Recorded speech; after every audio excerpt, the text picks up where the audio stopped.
Good morning to all.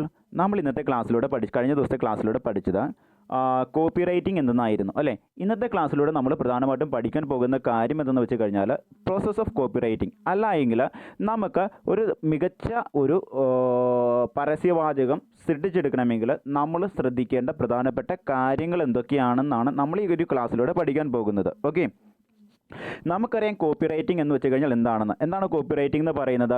ഒരു ഉൽപ്പാദകൻ തങ്ങളുടെ ഉൽപ്പന്നത്തെ പറ്റിയോ അല്ലായെങ്കിൽ സേവനത്തെ പറ്റിയുള്ള വിൽപ്പനാ സന്ദേശം കസ്റ്റമേഴ്സിൻ്റെ ശ്രദ്ധയെ ആകർഷിക്കുന്ന തരത്തിലുള്ള പരസ്യം ചെയ്യണമെങ്കിൽ അദ്ദേഹത്തിന് എന്താവശ്യമുണ്ട്? മികച്ച പരസ്യവാചകങ്ങൾ ആവശ്യമുണ്ട് അല്ലേ. ഈ തരത്തിലുള്ള മികച്ച പരസ്യവാചകങ്ങളുടെ സൃഷ്ടിയെയാണ് നമ്മൾ പ്രധാനമായിട്ടും കോപ്പി റൈറ്റിംഗ് എന്നതുകൊണ്ട് അർത്ഥമാക്കുന്നത് അല്ലേ. അപ്പോൾ കോപ്പി റൈറ്റിങ്ങിന് എന്തൊക്കെ പ്രധാനപ്പെട്ട സ്റ്റെപ്പുകളാണ് ഉള്ളതെന്നാണ് പഠിക്കാൻ പോകുന്നത്. ഒന്നാമത്തെ കാര്യം എന്ന് വെച്ച് കഴിഞ്ഞാൽ copy writing work is closely with their client to create concept and advertisement to influence the prospective buyer and make them buyers. അതായത് കോപ്പി റൈറ്റിംഗ് എന്ന് വെച്ച് കഴിഞ്ഞാൽ കോപ്പി റൈറ്റിംഗ് എന്ന് പറയുന്ന തൊഴിൽ പ്രധാനമായിട്ടും അവരുടെ ക്ലയൻറ്റുകളായിട്ടുള്ള പരസ്യദാതാക്കളുടെ ആവശ്യങ്ങൾക്കനുസരിച്ച് അവരുടെ കാഴ്ചപ്പാടുകൾക്കനുസരിച്ച് അവരുടെ കസ്റ്റമേഴ്സായിട്ടുള്ള വാങ്ങുന്ന ആളുകളെ സ്വാധീനിക്കുന്ന തരത്തിലും അവരെ ഉൽപ്പന്നം വാങ്ങി ഉപയോഗിക്കുന്ന വ്യക്തികളാക്കി മാറ്റുന്ന തരത്തിലുമായിരിക്കും എന്ത് ചെയ്യുന്നത്? പ്രധാനമായിട്ടും കോപ്പി റൈറ്റിംഗ് വർക്ക് ബന്ധപ്പെട്ട് കിടക്കുന്നത്. Okay, the work of A copy writer process involve different step. ഈ തരത്തിൽ ഉപഭോക്താക്കളുടെ ശ്രദ്ധയെ ആകർഷിക്കുന്ന തരത്തിൽ അല്ലെങ്കിൽ ഉപഭോക്താക്കളെ സാധനം വാങ്ങുന്നവരാക്കി മാറ്റുന്ന തരത്തിലേക്ക് അവരെ സ്വാധീനിക്കുന്ന തരത്തിലുള്ള പരസ്യവാചകങ്ങളുടെ നിർമ്മാണത്തിൽ വ്യത്യസ്ത തലങ്ങളിലായിട്ടുള്ള ഘട്ടങ്ങളുണ്ട്. വ്യത്യസ്ത ഘടകങ്ങൾ കൂടി അല്ലെങ്കിൽ വ്യത്യസ്ത തലങ്ങളിൽ കൂടിയാണ് എന്ത് ചെയ്യുന്നത്? മികച്ച പരസ്യവാചകങ്ങൾ നമ്മൾ സൃഷ്ടിച്ചെടുക്കുന്നത്. അത് ഏതൊക്കെ തലത്തിലായിട്ടാണെന്ന് പ്രധാനമായിട്ടും പറയുന്നത്. ഒന്നാമത്തെ കാര്യം എന്ന് പറയുന്നത് പ്ലാനിങ്.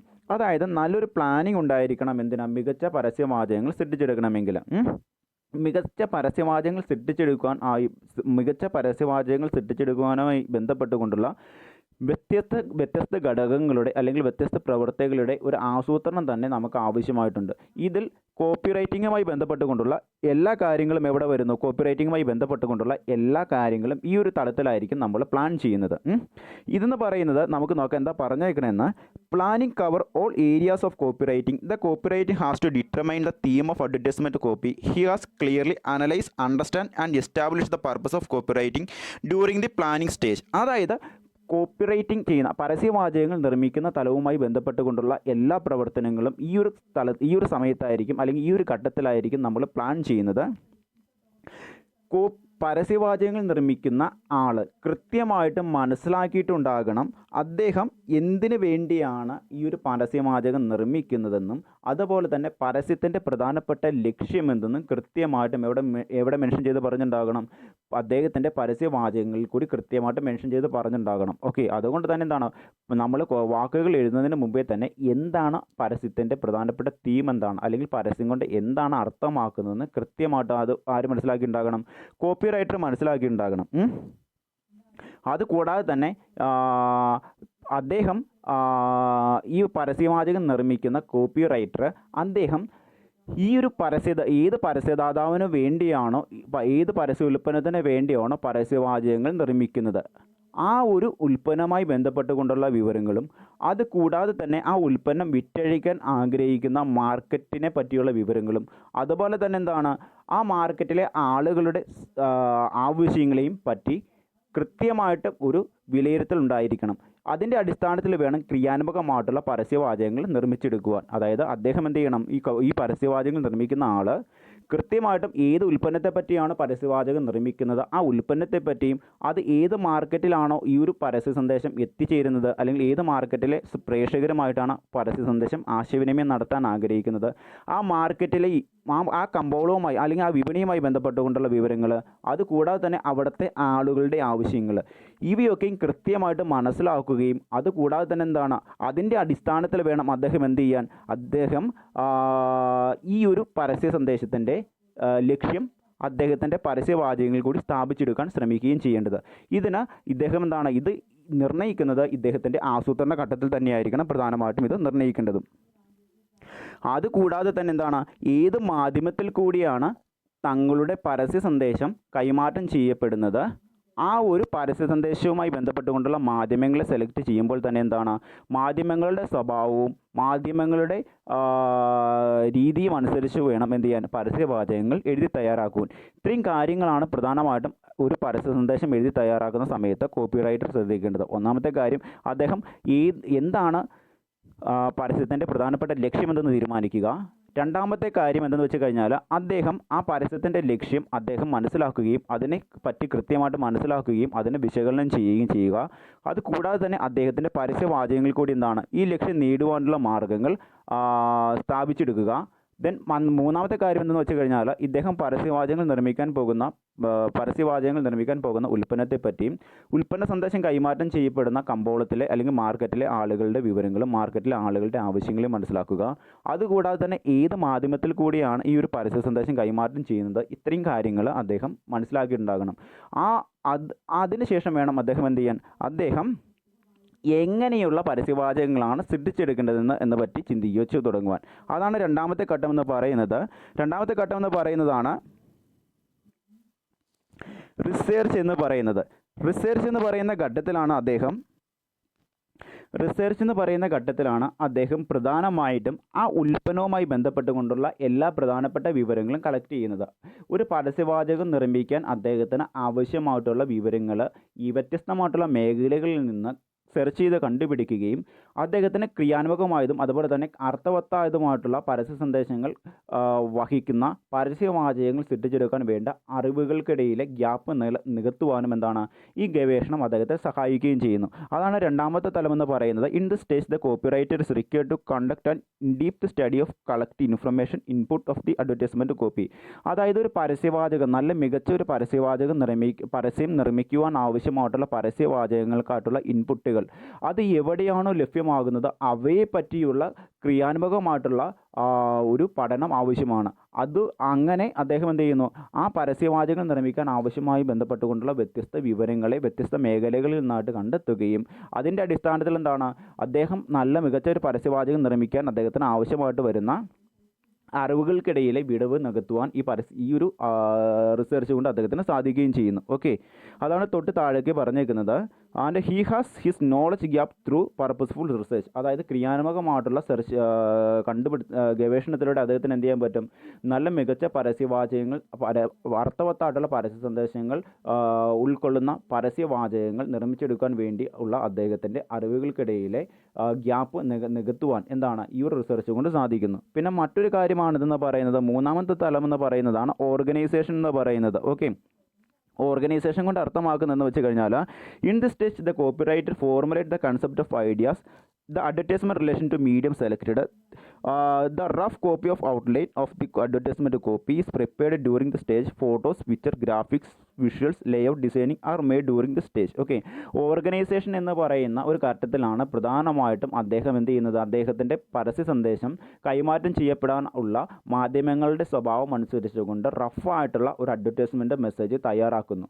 അതിന് പ്രധാനമായിട്ടും എന്താണ് റഫായിട്ടുള്ള ഒരു അഡ്വർടൈസ്മെൻറ്റ് വാചകങ്ങൾ തയ്യാറാക്കുന്നതിൻ്റെ അർത്ഥം എന്തെന്ന് വെച്ച് കഴിഞ്ഞാൽ, ആ മാധ്യമങ്ങൾക്ക് അനുയോജ്യമായ രീതിയിലാണോ ഈ ഒരു പരസ്യവാചകങ്ങൾ സൃഷ്ടിക്കപ്പെട്ടേക്കുന്നത് എന്ന് അറിയാൻ വേണ്ടിയാണ്. അല്ല എങ്കിൽ എന്താണ് അതിൻ്റെ പരസ്യ സന്ദേശങ്ങളുടെ വ്യക്തത മനസ്സിലാക്കുവാനും അതിൻ്റെ വിജയസാധ്യത നിർണ്ണയിക്കുവാനും വേണ്ടിയാണ് അദ്ദേഹം റഫായിട്ട് എന്ത് ചെയ്യുന്നത്, ഈ തരത്തിൽ മാധ്യമങ്ങളുടെ സ്വഭാവം അനുസരിച്ചുകൊണ്ട് പരസ്യവാചകങ്ങൾ സൃഷ്ടിച്ചെടുക്കുന്നത്. ഇതുകൂടാതെ തന്നെ എന്താണ് അദ്ദേഹത്തിൻ്റെ പരസ്യങ്ങൾക്ക് ആവശ്യമായിട്ടുള്ള പരസ്യങ്ങൾക്ക് അഡ്വർടൈസ്മെൻറ്റ് കോപ്പിക്ക് അല്ലെങ്കിൽ പരസ്യ പകർപ്പിന് ആവശ്യമായിട്ടുള്ള ഡിസൈൻസ്, അതുപോലെ തന്നെ graphics, pictures, slogans, caps price മുതലായിട്ടുള്ള എല്ലാ കാര്യങ്ങളും അദ്ദേഹം എവിടെയായിരിക്കും രൂപം കൊടുക്കുന്നത്, ഈ ഒരു ഓർഗനൈസേഷൻ സ്റ്റേജിലായിരിക്കും രൂപം കൊടുക്കുന്നത്. ഈ വ്യത്യസ്തമായിട്ടുള്ള പരസ്യ പകർപ്പുമായി ബന്ധപ്പെട്ടുകൊണ്ടുള്ള എല്ലാ കാര്യങ്ങൾക്കും എന്ത് ചെയ്യുന്നു, പരസ്യവാചകങ്ങളുമായി ബന്ധപ്പെട്ടുകൊണ്ടുള്ള എല്ലാ കാര്യങ്ങളെയും ഓർഗനൈസ് ചെയ്ത് മാധ്യമങ്ങളുടെ സ്വഭാവം അനുസരിച്ചുകൊണ്ട് ഒരു പരസ്യത്തിൻ്റെ ഒരു മോഡൽ ഉണ്ടാക്കുകയാണ് പ്രധാനമായിട്ടും ഇവിടെ ചെയ്യുന്നത്, ഓർഗനൈസേഷൻ തലത്തിൽ ചെയ്യുന്നത്. പിന്നെ നാലാമത്തെ ഘട്ടമാണ് പ്രധാനമായിട്ടും എന്തെന്ന് പറയുന്നത് റൈറ്റിംഗ്. അദ്ദേഹം എന്ത് ചെയ്യുന്നു, നാലാമത്തെ ഘട്ടം അദ്ദേഹം യഥാർത്ഥത്തിൽ ആ ജോലിയിൽ പ്രവേശിക്കുന്നത്, അതായത് കോപ്പി റൈറ്റിംഗ് എന്ന് പറയുന്ന ജോലിയിലേക്ക് പ്രവേശിക്കുന്ന ഘട്ടമാണ് നാലാമത്തെ ഘട്ടം എന്ന് പറയുന്നത്. The copywriter enter into a real job of writing. During the stage, first the copywriter give the title of working title for his advertisement copy. He adopt appropriate style and use effective sentence for the advertisement copy. അതായത് ഇതൊരു നാലാമത്തെ ഘട്ടത്തിലാണ് പ്രധാനമായിട്ടും എന്ത് ചെയ്യുന്നത്, advertiser അയാളുടെ ജോലിയിലേക്ക് പ്രവേശിക്കുന്നത്. അദ്ദേഹം എന്ത് ചെയ്യുന്നു, അദ്ദേഹത്തിൻ്റെ ക്ലയൻ്റായിട്ടുള്ള പരസ്യദാതാവിൻ്റെ ആവശ്യപ്രകാരം അദ്ദേഹത്തിൻ്റെ ഉൽപ്പന്നങ്ങളെ പറ്റിയുള്ള വിവരങ്ങൾ കസ്റ്റമേഴ്സുമായിട്ട് ആശയവിനിമയം നടത്താൻ വേണ്ടിയുള്ള പരസ്യത്തിൻ്റെ ശീർഷകം അല്ലെങ്കിൽ എന്താണ് ടൈറ്റിൽ സൃഷ്ടിച്ചെടുക്കുക. കസ്റ്റമേഴ്സിനെ ആകർഷിക്കുന്ന അല്ലെങ്കിൽ കസ്റ്റമേഴ്സിൻ്റെ ശ്രദ്ധയെ ഏറ്റവും കൂടുതൽ ആകർഷിക്കുന്ന ഒന്നാണ് എന്താ, ശീർഷകം, പരസ്യത്തിൻ്റെ ശീർഷകം സൃഷ്ടിച്ചെടുക്കുക എന്നുള്ളത്. അതിനെന്താണ്, അദ്ദേഹം ഏറ്റവും ആദ്യമേ പരസ്യം തുടങ്ങാൻ വേണ്ടിയുള്ള ആമുഖ ശീർഷകം തയ്യാറാക്കുന്നു. രണ്ടാമത്തെ സ്റ്റെപ്പായിട്ട് അദ്ദേഹം എന്ത് ചെയ്യുന്നു, ഉൽപ്പന്നത്തെ പറ്റിയുള്ള വിവരങ്ങൾ കസ്റ്റമേഴ്സിനെ ആകർഷിക്കുന്ന തരത്തിൽ അവതരിപ്പിക്കാൻ വേണ്ടിയുള്ള സെൻറ്റൻസുകളും വാക്യങ്ങളും തയ്യാറാക്കുന്നു. ഇതാണ് ഇദ്ദേഹത്തിൻ്റെ രണ്ടാമത്തെ പ്രധാനപ്പെട്ട ഘട്ടമെന്ന് പറയുന്നത്.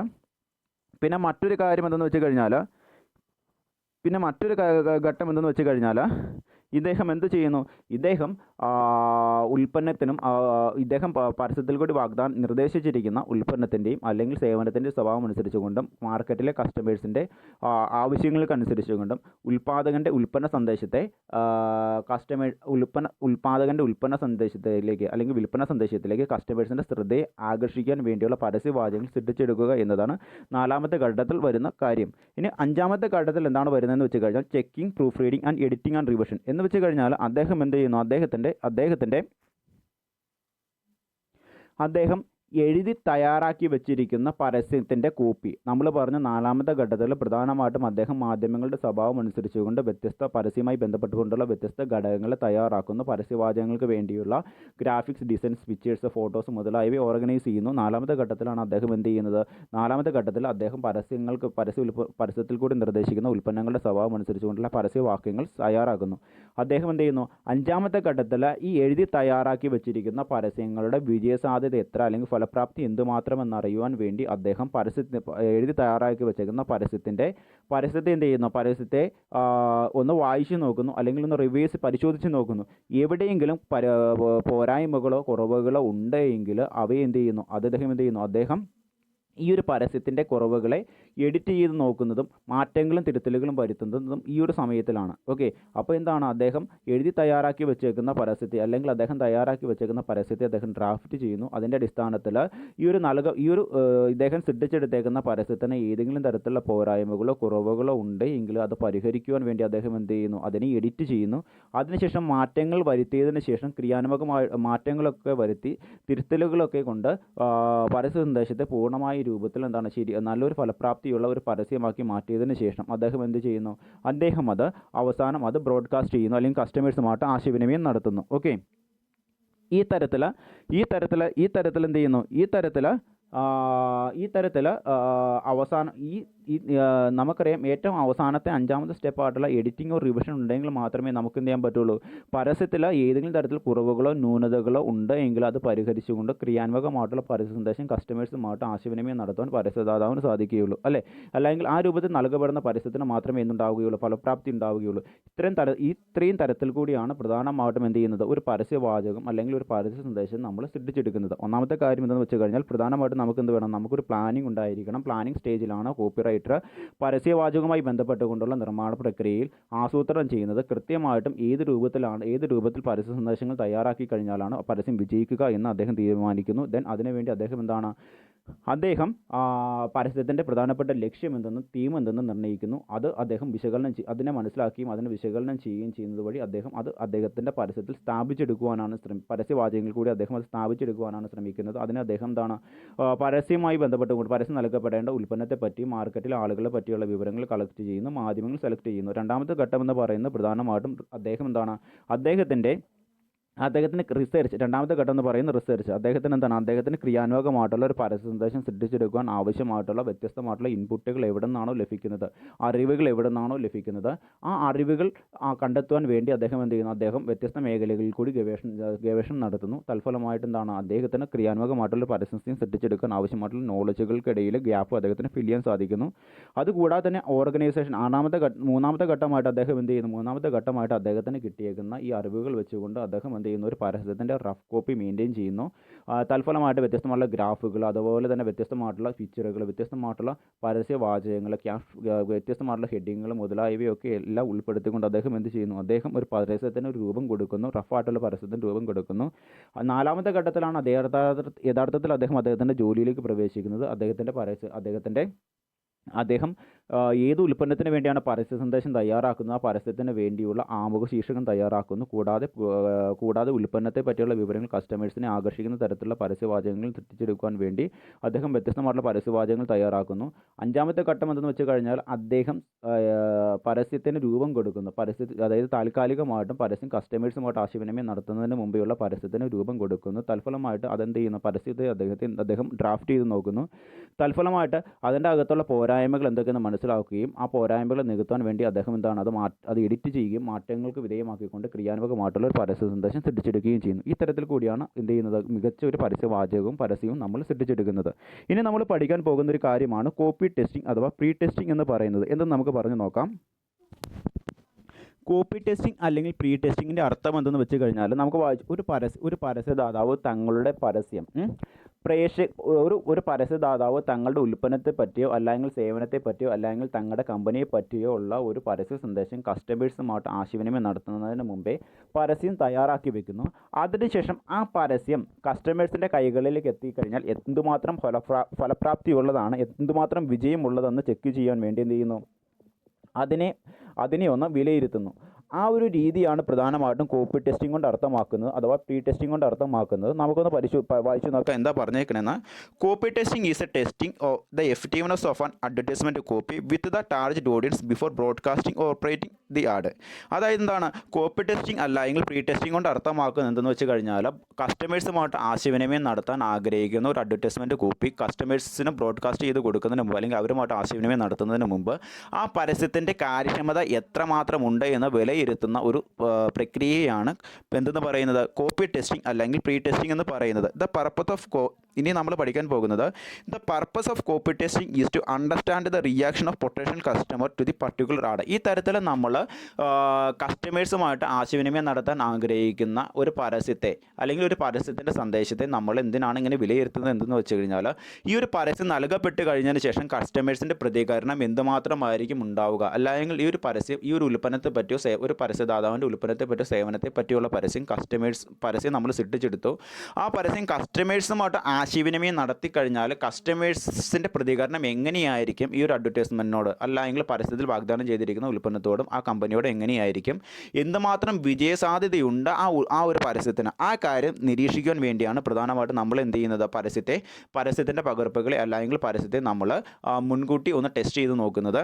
ദെൻ മറ്റൊരു കാര്യം എന്ന് വെച്ച് കഴിഞ്ഞാൽ copy testing is also known as pre testing. It is conducted predict the performance of an advertisement before transit to potential customers. അതായത് കോപ്പി ടെസ്റ്റിങ്ങിന് ഒരു പേര് കൂടിയുണ്ട്, പ്രീ ടെസ്റ്റിംഗ്. അതായത് നമ്മൾ മുൻകൂട്ടി എന്ത് ചെയ്യുന്നു, ചെക്ക് ചെയ്ത് നോക്കുന്നു. എന്തിനാണെന്ന് വെച്ച് കഴിഞ്ഞാൽ, ഒരു അഡ്വർടൈസർ തയ്യാറാക്കി വെച്ചിരിക്കുന്ന പരസ്യ സന്ദേശത്തിൻ്റെ വിജയസാധ്യത എന്തുമാത്രമുണ്ട് അത് കസ്റ്റമേഴ്സിൻ്റെ കൈകളിലേക്ക് എത്തിച്ചേരുന്നതിന് മുമ്പ് അത് വിലയിരുത്താൻ വേണ്ടി നടത്തപ്പെടുന്ന ഒരു ടെസ്റ്റാണെന്ന് പറയുന്നത് കോപ്പി ടെസ്റ്റ് എന്ന് പറയുന്നത്. ഇത് നമുക്ക് നോക്കാം. ഇനി ഈ ഒരു കാര്യം എന്തെന്ന് വെച്ച് കഴിഞ്ഞാൽ എന്താ പറഞ്ഞേക്കുന്നത്, ഈ തരത്തിലുള്ള വിശകലനത്തിലൂടെ പരസ്യമായി ബന്ധപ്പെട്ടുകൊണ്ടുള്ള വ്യത്യസ്ത തലങ്ങളെ മനസ്സിലാക്കുന്നു. ഒന്നാമത്തെ കാര്യം, it analyse the audience level of attention. അതായത് ഈ ഒരു പരസ്യം കണ്ടു കഴിഞ്ഞാൽ ആളുകളുടെ ശ്രദ്ധ എന്തുമാത്രമായിരിക്കും ഈ പരസ്യത്തിലേക്ക് ആകർഷിക്കാൻ പറ്റുന്നത്. പിന്നെ brand linkage, motivation, entertainment and communication. അതായത് ബ്രാൻഡിനെ പറ്റിയുള്ള കസ്റ്റമേഴ്സുമായിട്ട് ബ്രാൻഡ് നെയിമിനെ എന്തുമാത്രം നമുക്ക് ബന്ധം സ്ഥാപിച്ചെടുക്കാൻ പറ്റും. അതുകൂടാതെ തന്നെ ഇത് ആളുകളെ ഈ ഉൽപ്പന്നം വാങ്ങുവാൻ പരസ്യത്തിൽ കൂടി നിർദ്ദേശിക്കുന്ന അല്ലെങ്കിൽ പരസ്യത്തിൽ കൂടി വാഗ്ദാനം ചെയ്യുന്ന ഉൽപ്പന്നം വാങ്ങുവാൻ ആളുകളെ എന്തുമാത്രം ഇത് മോട്ടിവേറ്റ് ചെയ്യും. അതുകൂടാതെ തന്നെ ഈ പരസ്യം കാണുന്ന ആളുകളുമായിട്ട് എന്തോരം തരത്തിൽ ആശയവിനിമയം എത്ര ഫലപ്രദമായ രീതിയിൽ ആശയവിനിമയം നടത്താൻ പറ്റും, അവർക്ക് എത്ര ഫലപ്രദമായ രീതിയിൽ നർമ്മപരമായ ഭാഷയിൽ ഈ ഉൽപ്പന്നത്തെ പറ്റിയുള്ള സന്ദേശം പറഞ്ഞ് മനസ്സിലാക്കാൻ സാധിക്കും. ഈ തരത്തിലുള്ള കാര്യങ്ങൾ വിലയിരുത്താൻ വേണ്ടിയാണ് പ്രധാനമായിട്ടും എന്ത് ചെയ്യുന്നത്, നമ്മൾ കോപ്പി ടെസ്റ്റിംഗ് നടത്തുന്നത്.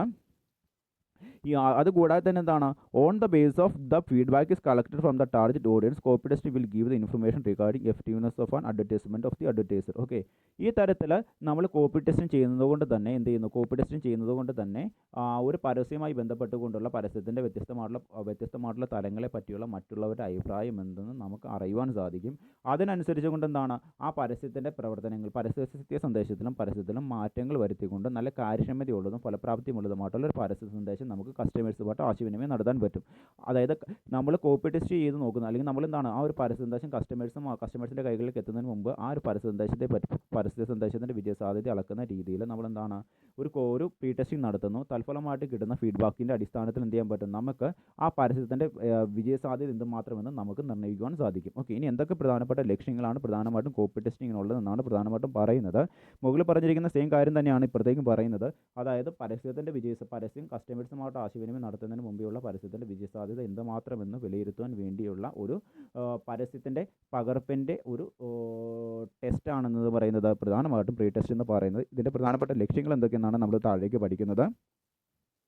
അതിൻ്റെ ഫസ്റ്റ് ഒബ്ജക്റ്റീവാണ് to know whether the proposed advertisement appeal to the customer or not. അതായത് നമ്മൾ ഒരു പരസ്യദാതാവ് നൽകുന്ന നിർദ്ദിഷ്ട പരസ്യം അല്ലെങ്കിൽ നൽകപ്പെടുന്ന പരസ്യം അത് കാണുന്ന ഉപഭോക്താവിനെ ആകർഷിക്കുന്നുണ്ടോ ഇല്ലയോ എന്ന് അറിയുവാൻ വേണ്ടിയാണ് എന്ത് പ്രധാനമായിട്ടും പരസ്യങ്ങൾ നൽകപ്പെടുന്നത്. അതായത് നമ്മളിപ്പോൾ നമ്മളൊരു ഉൽപ്പന്നത്തെ പറ്റിയുള്ള ഒരു പരസ്യം നമ്മൾ എന്ത് ചെയ്തു, നമ്മൾ തയ്യാറാക്കി അത് കസ്റ്റമേഴ്സുമായിട്ട് ആശയവിനിമയം നടത്തി കഴിഞ്ഞാൽ ആ കസ്റ്റമേഴ്സിൻ്റെ ശ്രദ്ധയെ ആ ഉൽപ്പന്നത്തിലേക്ക് ആകർഷിക്കാൻ സാധിക്കുന്നുണ്ട് ഈ പരസ്യത്തിൽ കൂടി പറഞ്ഞിരിക്കുന്ന പരസ്യ വാക്കുകൾ ഉപയോഗിച്ചുകൊണ്ട് അല്ലെങ്കിൽ പരസ്യവാചകങ്ങൾ ഉപയോഗിച്ചുകൊണ്ട്. അതോ അദ്ദേഹത്തിൻ്റെ ശ്രദ്ധയെ ആകർഷിക്കാൻ പറ്റുന്നില്ലയോ, ആ പരസ്യത്തിൻ്റെ ഫലപ്രാപ്തി എന്തുമാത്രമാണ്, ഇത് ചെക്ക് ചെയ്ത് നോക്കുവാനാണ് പ്രധാനമായിട്ടും നമ്മൾ എന്ത് ചെയ്യുന്നത്, നമ്മൾ കോപ്പി റൈറ്റിംഗ് ചെയ്ത് നോക്കുന്നത്, കോപ്പി പ്രീ ടെസ്റ്റിംഗ് ചെയ്ത് നോക്കുന്നത്. പിന്നെ മറ്റൊരു കാര്യം എന്താ പറഞ്ഞേക്കുന്നത്, രണ്ടാമത്തെ ലക്ഷ്യം എന്താ പറഞ്ഞേക്കുന്നത്, to ascertain the communication effect measure the degree which the advertisement conveys its meaning to the customer. ഈ പരസ്യത്തിൽ അതായത് ഈ പരസ്യദാതാവും അതുപോലെ തന്നെ പരസ്യം കാണുന്ന വ്യൂവേഴ്സും തമ്മിൽ എന്തുമാത്രം ആശയവിനിമയ പ്രഭാവം ഉണ്ടാകുന്നുണ്ട് എന്ന് മനസ്സിലാക്കണം. അതായത് പരസ്യത്തിൽ കൂടി പരസ്യദാതാവ് തങ്ങളുടെ ഉൽപ്പന്നത്തെ പറ്റിയുള്ള കാര്യങ്ങളാണ് കസ്റ്റമേഴ്സുമായിട്ട് ആശയവിനിമയം നടത്താൻ ആഗ്രഹിക്കുന്നത്. പരസ്യദാതാവിന് എന്തുമാത്രം കസ്റ്റമേഴ്സുമായിട്ട് ഈ തങ്ങളുടെ ഉൽപ്പന്നത്തെ പറ്റി എത്ര ക്രിയാത്മകമായ രീതിയിൽ സംസാരിക്കാൻ പറ്റുന്നുണ്ട്, അല്ലെങ്കിൽ കാര്യക്ഷമമായിട്ട് തങ്ങളുടെ ഉൽപ്പന്നത്തെ പറ്റിയുള്ള വിവരങ്ങൾ പരസ്യത്തിൽ കൂടി കസ്റ്റമേഴ്സുമായിട്ട് ആശയവിനിമയം നടത്താൻ പറ്റുന്നുണ്ട്. അതുവഴി കസ്റ്റമേഴ്സിനെ സ്വാധീനിക്കാൻ പറ്റുന്നത് എന്തുമാത്രമുണ്ട്, ആ ഒരു ആശയവിനിമയ പ്രഭാവം എന്തുമാത്രമുണ്ട് എന്ന് മനസ്സിലാക്കുക.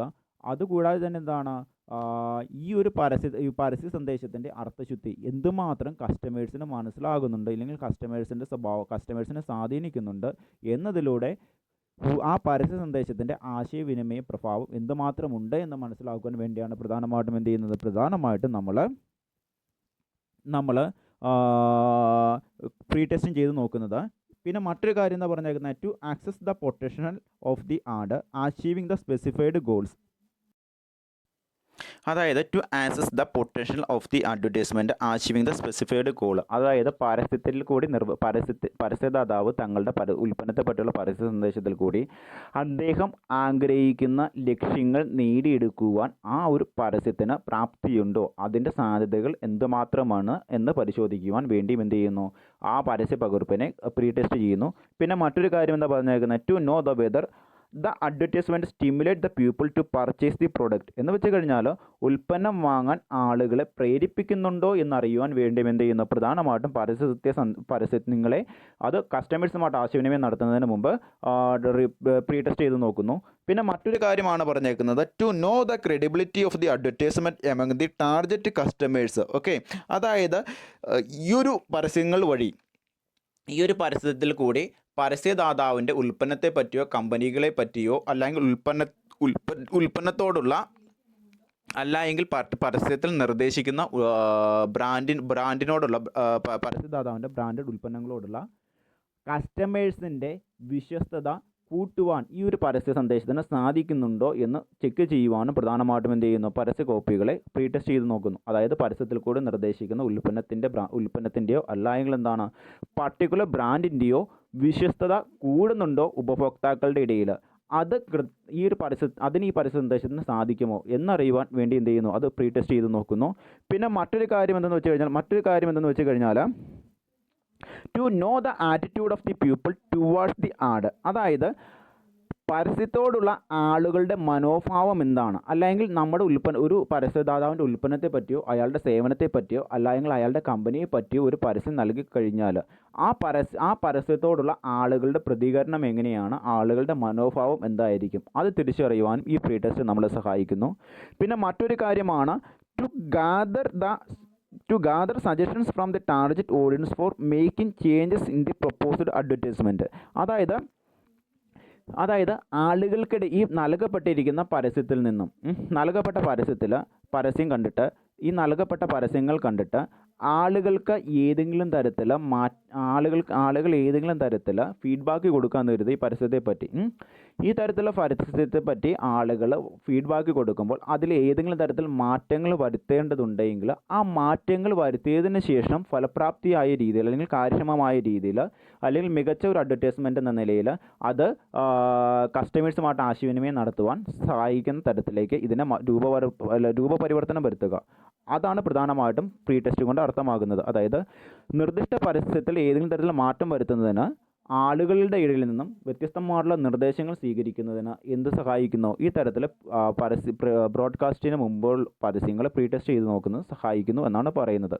കസ്റ്റമേഴ്സുമായിട്ട് ഉൽപ്പന്നത്തെ പറ്റിയോ അല്ലെങ്കിൽ ഏതെങ്കിലും തരത്തിലുള്ള സേവനങ്ങളെ പറ്റിയോ നൽകപ്പെടുന്ന പരസ്യങ്ങൾ അത് കസ്റ്റമേഴ്സുമായിട്ട് ഡയറക്റ്റായിട്ട് ആശയവിനിമയം നടത്തുന്നതിന് മുമ്പേ തന്നെ അത് പ്രീ ടെസ്റ്റ് ചെയ്ത് നോക്കുന്നതുകൊണ്ട് തന്നെ അതിൽ ഏതെങ്കിലും തരത്തിൽ മാറ്റങ്ങൾ വരുത്തുന്നുണ്ടോ എന്ന് ഏതെങ്കിലും ഒരു പ്രേക്ഷകൻ കണ്ടിട്ട് നിർദ്ദേശിക്കുകയാണെങ്കിൽ ആ മാറ്റങ്ങൾ ഉൾക്കൊണ്ട് പരസ്യത്തിൽ വ്യത്യാസങ്ങൾ വരുത്തി ആ പരസ്യത്തെ മികച്ച ഒരു അഡ്വർടൈസ്മെൻ്റ് എന്ന നിലയിലാക്കി രൂപമാറ്റം വരുത്തി അത് കസ്റ്റമേഴ്സുമായിട്ട് ആശയവിനിമയം നടത്തി കഴിഞ്ഞാൽ അത് നല്ല ഫലപ്രാപ്തിയിലെത്തുവാൻ സാധിക്കും. ആ തരത്തിൽ മറ്റുള്ള ആളുകളുടെ നിർദ്ദേശങ്ങൾ ഉൾക്കൊണ്ടുകൊണ്ട് മാറ്റങ്ങൾ വരുത്തേണ്ടതുണ്ടോ എന്ന് ചെക്ക് ചെയ്യുവാനും പ്രധാനമായിട്ടും എന്ത് ചെയ്യുന്നു, പ്രീ ടെസ്റ്റിംഗ് നമ്മൾ ഉപയോഗിക്കുന്നു. അപ്പോൾ പ്രധാനപ്പെട്ട ലക്ഷ്യങ്ങൾ എന്തൊക്കെയെന്നാണ് പറഞ്ഞേക്കുന്നത്. ഒന്നാമത്തെ കാര്യം എന്താണ്, ഇപ്പോൾ നൽകപ്പെടുന്ന പരസ്യങ്ങൾക്ക് ഉപഭോക്താക്കളെ ആകർഷിക്കാൻ സാധിക്കുന്നില്ലേ എന്ന് പരിശോധിക്കുക. രണ്ടാമത്തെ കാര്യം എന്താണ്, ഈ പരസ്യത്തിൽ കൂടി പരസ്യദാതാവിന് തങ്ങളുടെ ഉൽപ്പന്നവുമായി ബന്ധപ്പെട്ടുകൊണ്ടുള്ള വിവരങ്ങൾ കസ്റ്റമേഴ്സുമായിട്ട് ഫലപ്രദമായ രീതിയിൽ ആശയവിനിമയം നടത്താൻ സാധിക്കുന്നുണ്ടോ എന്ന് മനസ്സിലാക്കുക. അല്ലെങ്കിൽ ആശയവിനിമയത്തിൻ്റെ പ്രഭാവം എന്തുമാത്രമുണ്ടെന്ന് മനസ്സിലാക്കാൻ സാധിക്കുക. രണ്ടാമത്തെ കാര്യം എന്തെന്ന് വെച്ച് കഴിഞ്ഞാൽ എന്താണ്, പരസ്യത്തിൽ കൂടി പരസ്യദാതാവ് ആഗ്രഹിക്കുന്ന ലക്ഷ്യങ്ങൾ നേടിയെടുക്കുവാൻ നമുക്ക് പറ്റുന്നുണ്ടോ എന്ന് നോക്കുക. പിന്നെ നാലാമത്തെ കാര്യം എന്തെന്ന് വെച്ച് കഴിഞ്ഞാൽ ഉൽപ്പന്നം വാങ്ങുവാൻ, to know whether the advertisement stimulate the people to purchase the product. അതായത് ഈ ഒരു പരസ്യം കണ്ടിട്ട് ആളുകൾക്ക് ഉൽപ്പന്നം വാങ്ങുവാൻ ഏതെങ്കിലും രീതിയിലുള്ള പ്രേരണ നൽകുന്നുണ്ടോ, അല്ലെങ്കിൽ പരസ്യം എന്താണ് പരസ്യത്തിൽ കൂടി നിർദ്ദേശിച്ചിരിക്കുന്ന വ്യത്യസ്ത ഉൽപ്പന്നങ്ങളും സേവനങ്ങളും വാങ്ങുവാൻ വേണ്ടി ആളുകളെ പ്രേരിപ്പിക്കുന്നുണ്ടോ എന്ന് പരിശോധിക്കുക.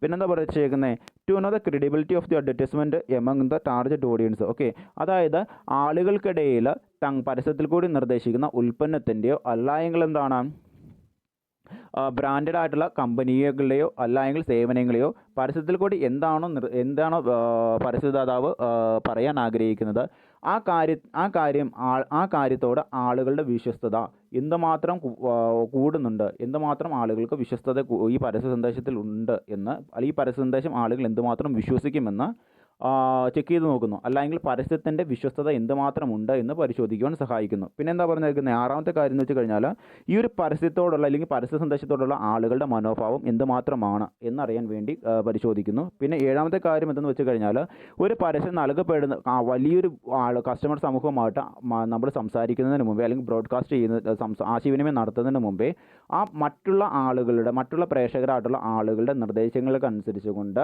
എന്തെങ്കിലും തരത്തിലുള്ള മാറ്റങ്ങൾ വരുത്തേണ്ടതുണ്ടോ ഈ ഒരു പരസ്യത്തിൽ, ആ കാര്യം വിലയിരുത്തുവാനും അതിനനുസരിച്ച് മാറ്റങ്ങൾ ഉണ്ടെങ്കിൽ മാറ്റങ്ങൾ വരുത്തിക്കൊണ്ട് നല്ല രീതിയിൽ പരസ്യ സന്ദേശങ്ങൾ കസ്റ്റമേഴ്സുമായിട്ട് ആശയവിനിമയം നടത്തുവാനും എന്താണ് ഈ ഒരു പ്രീ ടെസ്റ്റിംഗ് നമ്മളെ സഹായിക്കുന്നു എന്നാണ് പറയുന്നത്. ഇത്തരത്തിലുള്ള പ്രധാനപ്പെട്ട ലക്ഷ്യങ്ങളാണ് പ്രധാനമായിട്ടും ഉള്ളത്. ഇനി ഇതിൻ്റെ പ്രധാനപ്പെട്ട അഡ്വാൻറ്റേജസ് എന്തൊക്കെയാണ്, പ്രധാനപ്പെട്ട ഗുണങ്ങൾ എന്തൊക്കെയാണെന്ന് നമുക്ക് വായിച്ചു നോക്കാം. ഒന്നാമത്തെ കാര്യം, testing can be done at low cost because it does not cover all market. Okay, അതായത് ഈ തരത്തിലുള്ള പരസ്യ സന്ദേശങ്ങൾ നമ്മൾ നൽകുന്നത് വളരെയധികം കുറച്ച് ആളുകളുമായിട്ട് മാത്രമേ നമ്മൾ ഈ പരസ്യം ആശയവിനിമയം നടത്തുന്നുള്ളൂ. ഒരു പരസ്യദാതാവ് തങ്ങളുടെ ഉൽപ്പന്നം വിറ്റഴിക്കാൻ ആഗ്രഹിക്കുന്ന എല്ലാ ആ മാർക്കറ്റിൽ എല്ലാ കസ്റ്റമേഴ്സുമായിട്ട് ആശയവിനിമയം നടത്തുന്നില്ല. അതുകൊണ്ട് തന്നെ എന്താണ്, അദ്ദേഹത്തിന് കുറഞ്ഞ മുതൽ മുടക്കിൽ തന്നെ ആ പരസ്യത്തിൻ്റെ വിജയസാധ്യത എന്തുമാത്രമുണ്ട് എന്ന് പരിശോധിക്കുവാൻ സാധിക്കുന്നു. ഓക്കെ.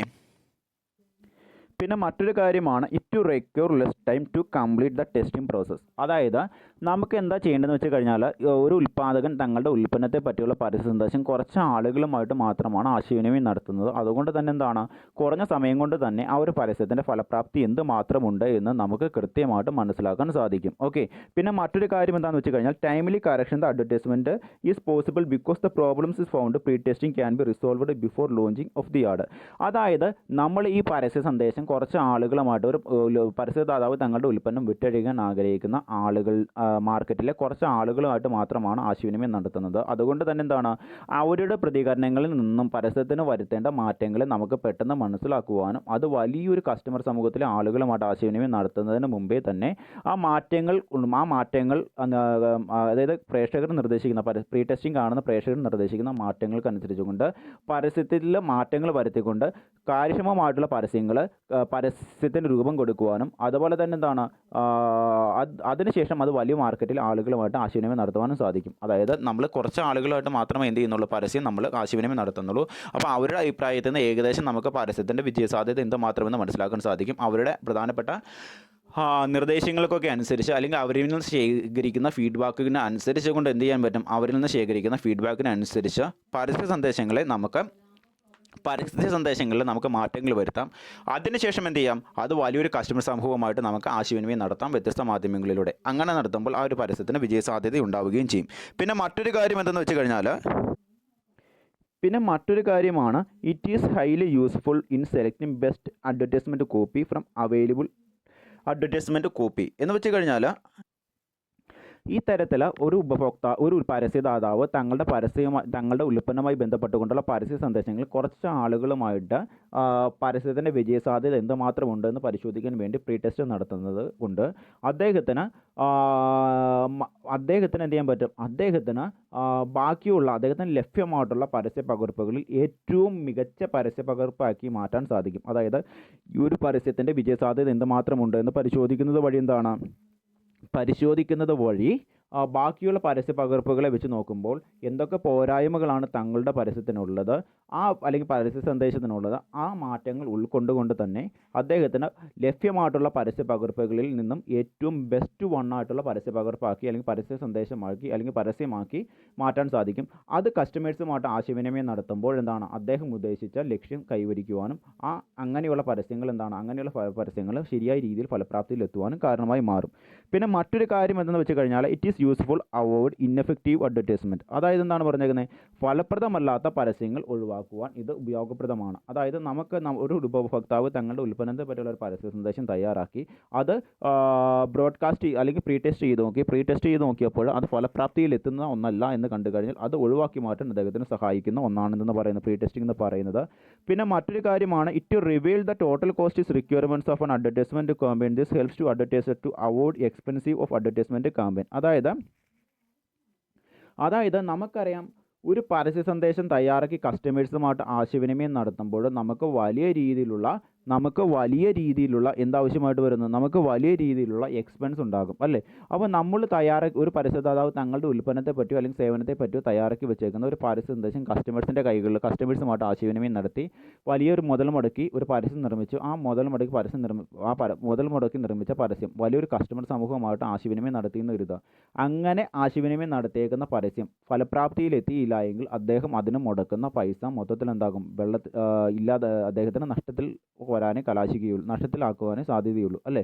അപ്പോൾ നൽകപ്പെടുന്ന പരസ്യങ്ങളുടെ ചെലവ് എത്രമാത്രമെന്ന് മനസ്സിലാകുവാനും അതുകൂടാതെ തന്നെ എന്താണ്, മാക്സിമം മുതൽ മുടക്കുന്നതിനനുസരിച്ച് കൊണ്ട് പരസ്യങ്ങളെ ഫലപ്രാപ്തിയിൽ എത്തിക്കുവാനും ആർക്ക് സാധിക്കും, ഈ തരത്തിലുള്ള പ്രീ ടെസ്റ്റിംഗ് കൊണ്ട് സാധിക്കുമെന്നാണ് പറയുന്നത്. ഓക്കെ, നമുക്ക് ഒരു പരസ്യദാതാവ് അദ്ദേഹത്തിൻ്റെ ഉൽപ്പന്നവുമായി ബന്ധപ്പെട്ടുകൊണ്ടുള്ള പരസ്യ സന്ദേശങ്ങൾ തയ്യാറാക്കി പ്രീ ടെസ്റ്റ് ചെയ്യുന്നതിലൂടെ അദ്ദേഹത്തിന് ഒരു കുറച്ച് ആളുകളുമായിട്ട് അല്ലെങ്കിൽ ചെറിയ രീതിയിൽ പ്രീ ടെസ്റ്റ് ചെയ്യുമ്പോൾ തന്നെ അദ്ദേഹത്തിന് പ്രീ ടെസ്റ്റിംഗ് അല്ലെങ്കിൽ അദ്ദേഹത്തിൻ്റെ പരസ്യം കുറച്ച് ആളുകളുമായിട്ട് ആശയവിനിമയം നടത്തുമ്പോൾ തന്നെ അദ്ദേഹത്തിന് വലിയൊരു കസ്റ്റമർ സമൂഹവുമായിട്ട് ആശയവിനിമയം നടത്താൻ ആവശ്യമായിട്ട് വരുന്ന എക്സ്പെൻസ് എത്രയെന്ന് മനസ്സിലാക്കുവാനും അതുകൂടാതെ തന്നെ എന്താണ്, പരസ്യത്തിൻ്റെ ശരിയായിട്ടുള്ള ക്രിയാത്മകത അല്ലെങ്കിൽ കാര്യക്ഷമത എന്തുമാത്രം ഉണ്ടെന്ന് വിലയിരുത്തുവാനും മാറ്റങ്ങൾ വരുത്തണമെങ്കിൽ അതിനനുസരിച്ചുകൊണ്ട് മാറ്റങ്ങൾ വരുത്തി അദ്ദേഹത്തിന് മുതൽ മുടക്കുന്നതിന് തുല്യമായ രീതിയിൽ ഫലപ്രാപ്തിയിൽ ആ പരസ്യം എത്തിക്കുവാനും സാധിക്കും എന്നാണ് പറഞ്ഞു വരുന്നത്. ഇത്രയുമാണ് ഇതിൻ്റെ പ്രധാനപ്പെട്ട അഡ്വാൻറ്റേജ് എന്ന് പറയുന്നത്. ഒന്നാമത്തെ കാര്യം എന്തെന്ന് വെച്ചാൽ പുറകിൽ നിന്ന് നമുക്ക് നോക്കാം. ഒന്നാമത്തെ കാര്യം എന്തെന്ന് വെച്ച് കഴിഞ്ഞാൽ മുതൽ മുടക്കുന്നതിന് തുല്യം അദ്ദേഹത്തിന് ഒരു പരസ്യം കസ്റ്റമേഴ്സുമായിട്ട് ആശയവിനിമയം നടത്തേണ്ടി വരുമ്പോൾ അദ്ദേഹത്തിന് അതിന് മുതൽ മുടക്കേണ്ടി വരുന്നത് എത്രമാത്രമാണെന്നും അദ്ദേഹം മുടക്കുന്ന മുതലിന് ആനുപാതികമായിട്ട് അദ്ദേഹത്തിന് അത് ഫലപ്രാപ്തിയിൽ എത്തിക്കുവാനും സാധിക്കുന്നു. രണ്ടാമത്തെ കാര്യം ഫലപ്രാപ്തിയില്ലാത്ത പരസ്യങ്ങളെ ഒഴിവാക്കുവാൻ സാധിക്കുന്നു. പിന്നെ മറ്റൊരു കാര്യം എന്തെന്ന് വെച്ച് കഴിഞ്ഞാൽ അദ്ദേഹത്തിന് ഇങ്ങനെ പ്രീ ടെസ്റ്റ് നടത്തുന്നതുകൊണ്ട് അദ്ദേഹത്തിൻ്റെ ഉൽപ്പന്നവുമായി ബന്ധപ്പെട്ടുകൊണ്ടുള്ള പരസ്യങ്ങൾ പ്രീ ടെസ്റ്റ് നടത്തുന്നതുകൊണ്ട് തന്നെ അദ്ദേഹത്തിന് അദ്ദേഹത്തിൻ്റെ പരസ്യത്തിൻ്റെ കുറവുകളെ മനസ്സിലാക്കുവാനും ലഭ്യമായിട്ടുള്ള പരസ്യ പകർപ്പുകളിൽ നിന്നും ഏറ്റവും മികച്ച പരസ്യ പകർപ്പാക്കി മാറ്റങ്ങൾക്ക് വിധേയമാക്കിക്കൊണ്ട് മികച്ച ഒരു പരസ്യ പകർപ്പ് സൃഷ്ടിച്ചെടുക്കുവാനും അദ്ദേഹത്തിന് സാധിക്കുന്നു. പിന്നെ മറ്റൊരു കാര്യം എന്തെന്ന് വെച്ച് കഴിഞ്ഞാൽ അദ്ദേഹത്തിന് എന്താണ് സമയബന്ധിതമായി തന്നെ പരസ്യവുമായി ബന്ധപ്പെട്ടുകൊണ്ടുള്ള വ്യത്യസ്ത പ്രശ്നങ്ങളും അതുപോലെ തന്നെ ഇഷ്യൂസും സോൾവ് ചെയ്തുകൊണ്ട് മുന്നോട്ട് പോകാൻ സാധിക്കുന്നു. പിന്നെ മറ്റൊരു കാര്യം എന്തെന്ന് വെച്ച് കഴിഞ്ഞാൽ കുറഞ്ഞ സമയത്തിനുള്ളിൽ തന്നെ എന്താണ് പരസ്യത്തിൻ്റെ ഫലപ്രാപ്തി എന്തുമാത്രമുണ്ട് എന്ന് നമുക്ക് കൃത്യമായിട്ട് മെഷർമെൻറ്റ് ചെയ്യാൻ പറ്റുന്നു. പിന്നെ മറ്റൊരു കാര്യം എന്തെന്ന് വെച്ച് കഴിഞ്ഞാൽ നമ്മൾ കുറഞ്ഞ സമയത്തിനുള്ളിൽ തന്നെയാണ് നമ്മൾ എന്ത് ചെയ്യുന്നത്, നമ്മളൊരു മാർക്കറ്റിൽ വലിയൊരു കസ്റ്റമർ സമൂഹമായിട്ടല്ല നമ്മൾ ആശയവിനിമയം നടത്തുന്നത്. കുറച്ച് ആളുകളുമായിട്ട് മാത്രമാണ് ഉൽപ്പന്നത്തെ പറ്റിയുള്ള പരസ്യസന്ദേശം നടത്തുന്നത്. അതുകൊണ്ട് തന്നെ കുറഞ്ഞ സമയത്തിനുള്ളിൽ തന്നെ നമുക്ക് എന്ത് ചെയ്യാൻ പറ്റുന്നത്, നമുക്ക് ഉൽപ്പന്നമായി കുറഞ്ഞ സമയത്തിനുള്ളിലും കുറഞ്ഞ ചെലവിനുള്ളിൽ തന്നെ നമുക്ക് ഉൽപ്പന്നമായി ബന്ധപ്പെട്ടുകൊണ്ട് നൽകപ്പെട്ട പരസ്യത്തിൻ്റെ ഫലപ്രാപ്തി എന്തുമാത്രമെന്ന് പരിശോധിക്കുവാനും സാധിക്കും. ഇനി നമ്മൾ പഠിക്കാൻ പോകുന്ന മറ്റൊരു ടോപ്പിക്കാണ് അഡ്വർടൈസ്മെൻറ്റ് മീഡിയ എന്ന് പറയുന്നത്. അതായത് നമ്മൾ ഒരു വ്യക്തി തങ്ങളുടെ ബിസിനസ് ഫ്രെയിമിനെ പറ്റിയോ അല്ലെങ്കിൽ തങ്ങളുടെ ബിസിനസ് ഫ്രെയിമിൽ കൂടി പ്രൊഡ്യൂസ് ചെയ്ത് നൽകുന്ന സാധനങ്ങളെ പറ്റിയോ സേവനങ്ങളെ പറ്റിയോ ഒരു ക്രിയാത്മകമായിട്ടുള്ളൊരു പരസ്യ സന്ദേശം ഒരു അഡ്വർടൈസറുടെ സഹായത്തോടു കൂടി സൃഷ്ടിച്ചെടുത്തു. ഓക്കെ, അങ്ങനെ സൃഷ്ടിച്ചെടുത്തിരിക്കുന്ന ക്രിയാത്മകമായിട്ടോ അല്ലെങ്കിൽ കാര്യക്ഷമതയുള്ള പരസ്യം കാണുന്ന ശ്രോതാക്കളുടെ ശ്രദ്ധയെ ആകർഷിക്കുന്ന തരത്തിലുള്ള പരസ്യങ്ങൾ അത് ശരിയായ സമയത്ത് ശരിയായ കസ്റ്റമേഴ്സിൻ്റെ കൈകളിലേക്ക് ആശയവിനിമയം നടത്തപ്പെടുമ്പോഴാണ് ആ പരസ്യത്തിന് വിജയമുണ്ടാകുന്നത്. ഇതിനെ സഹായിക്കുന്ന ഒന്നാണ് അഡ്വർടൈസ്മെൻറ്റ് മീഡിയ എന്ന് പറയുന്നത്. ഓക്കെ, അത് തന്നെയാണ് നിങ്ങളുടെ പുസ്തകത്തിൽ പറഞ്ഞിരിക്കുന്നത്. The two major dimensions of advertising are message creation and message dissemination. അതായത് പരസ്യത്തിൻ്റെ പ്രധാനപ്പെട്ട രണ്ട് ഭാഗങ്ങളാണ് അല്ലെങ്കിൽ രണ്ട് പ്രധാനപ്പെട്ട തലങ്ങളാണ് ശരിയായ രീതിയിലുള്ള പരസ്യ സന്ദേശത്തിൻ്റെ സൃഷ്ടിയും ശരിയായ സമയത്തുള്ള പരസ്യ സന്ദേശത്തിൻ്റെ ആശയവിനിമയവും.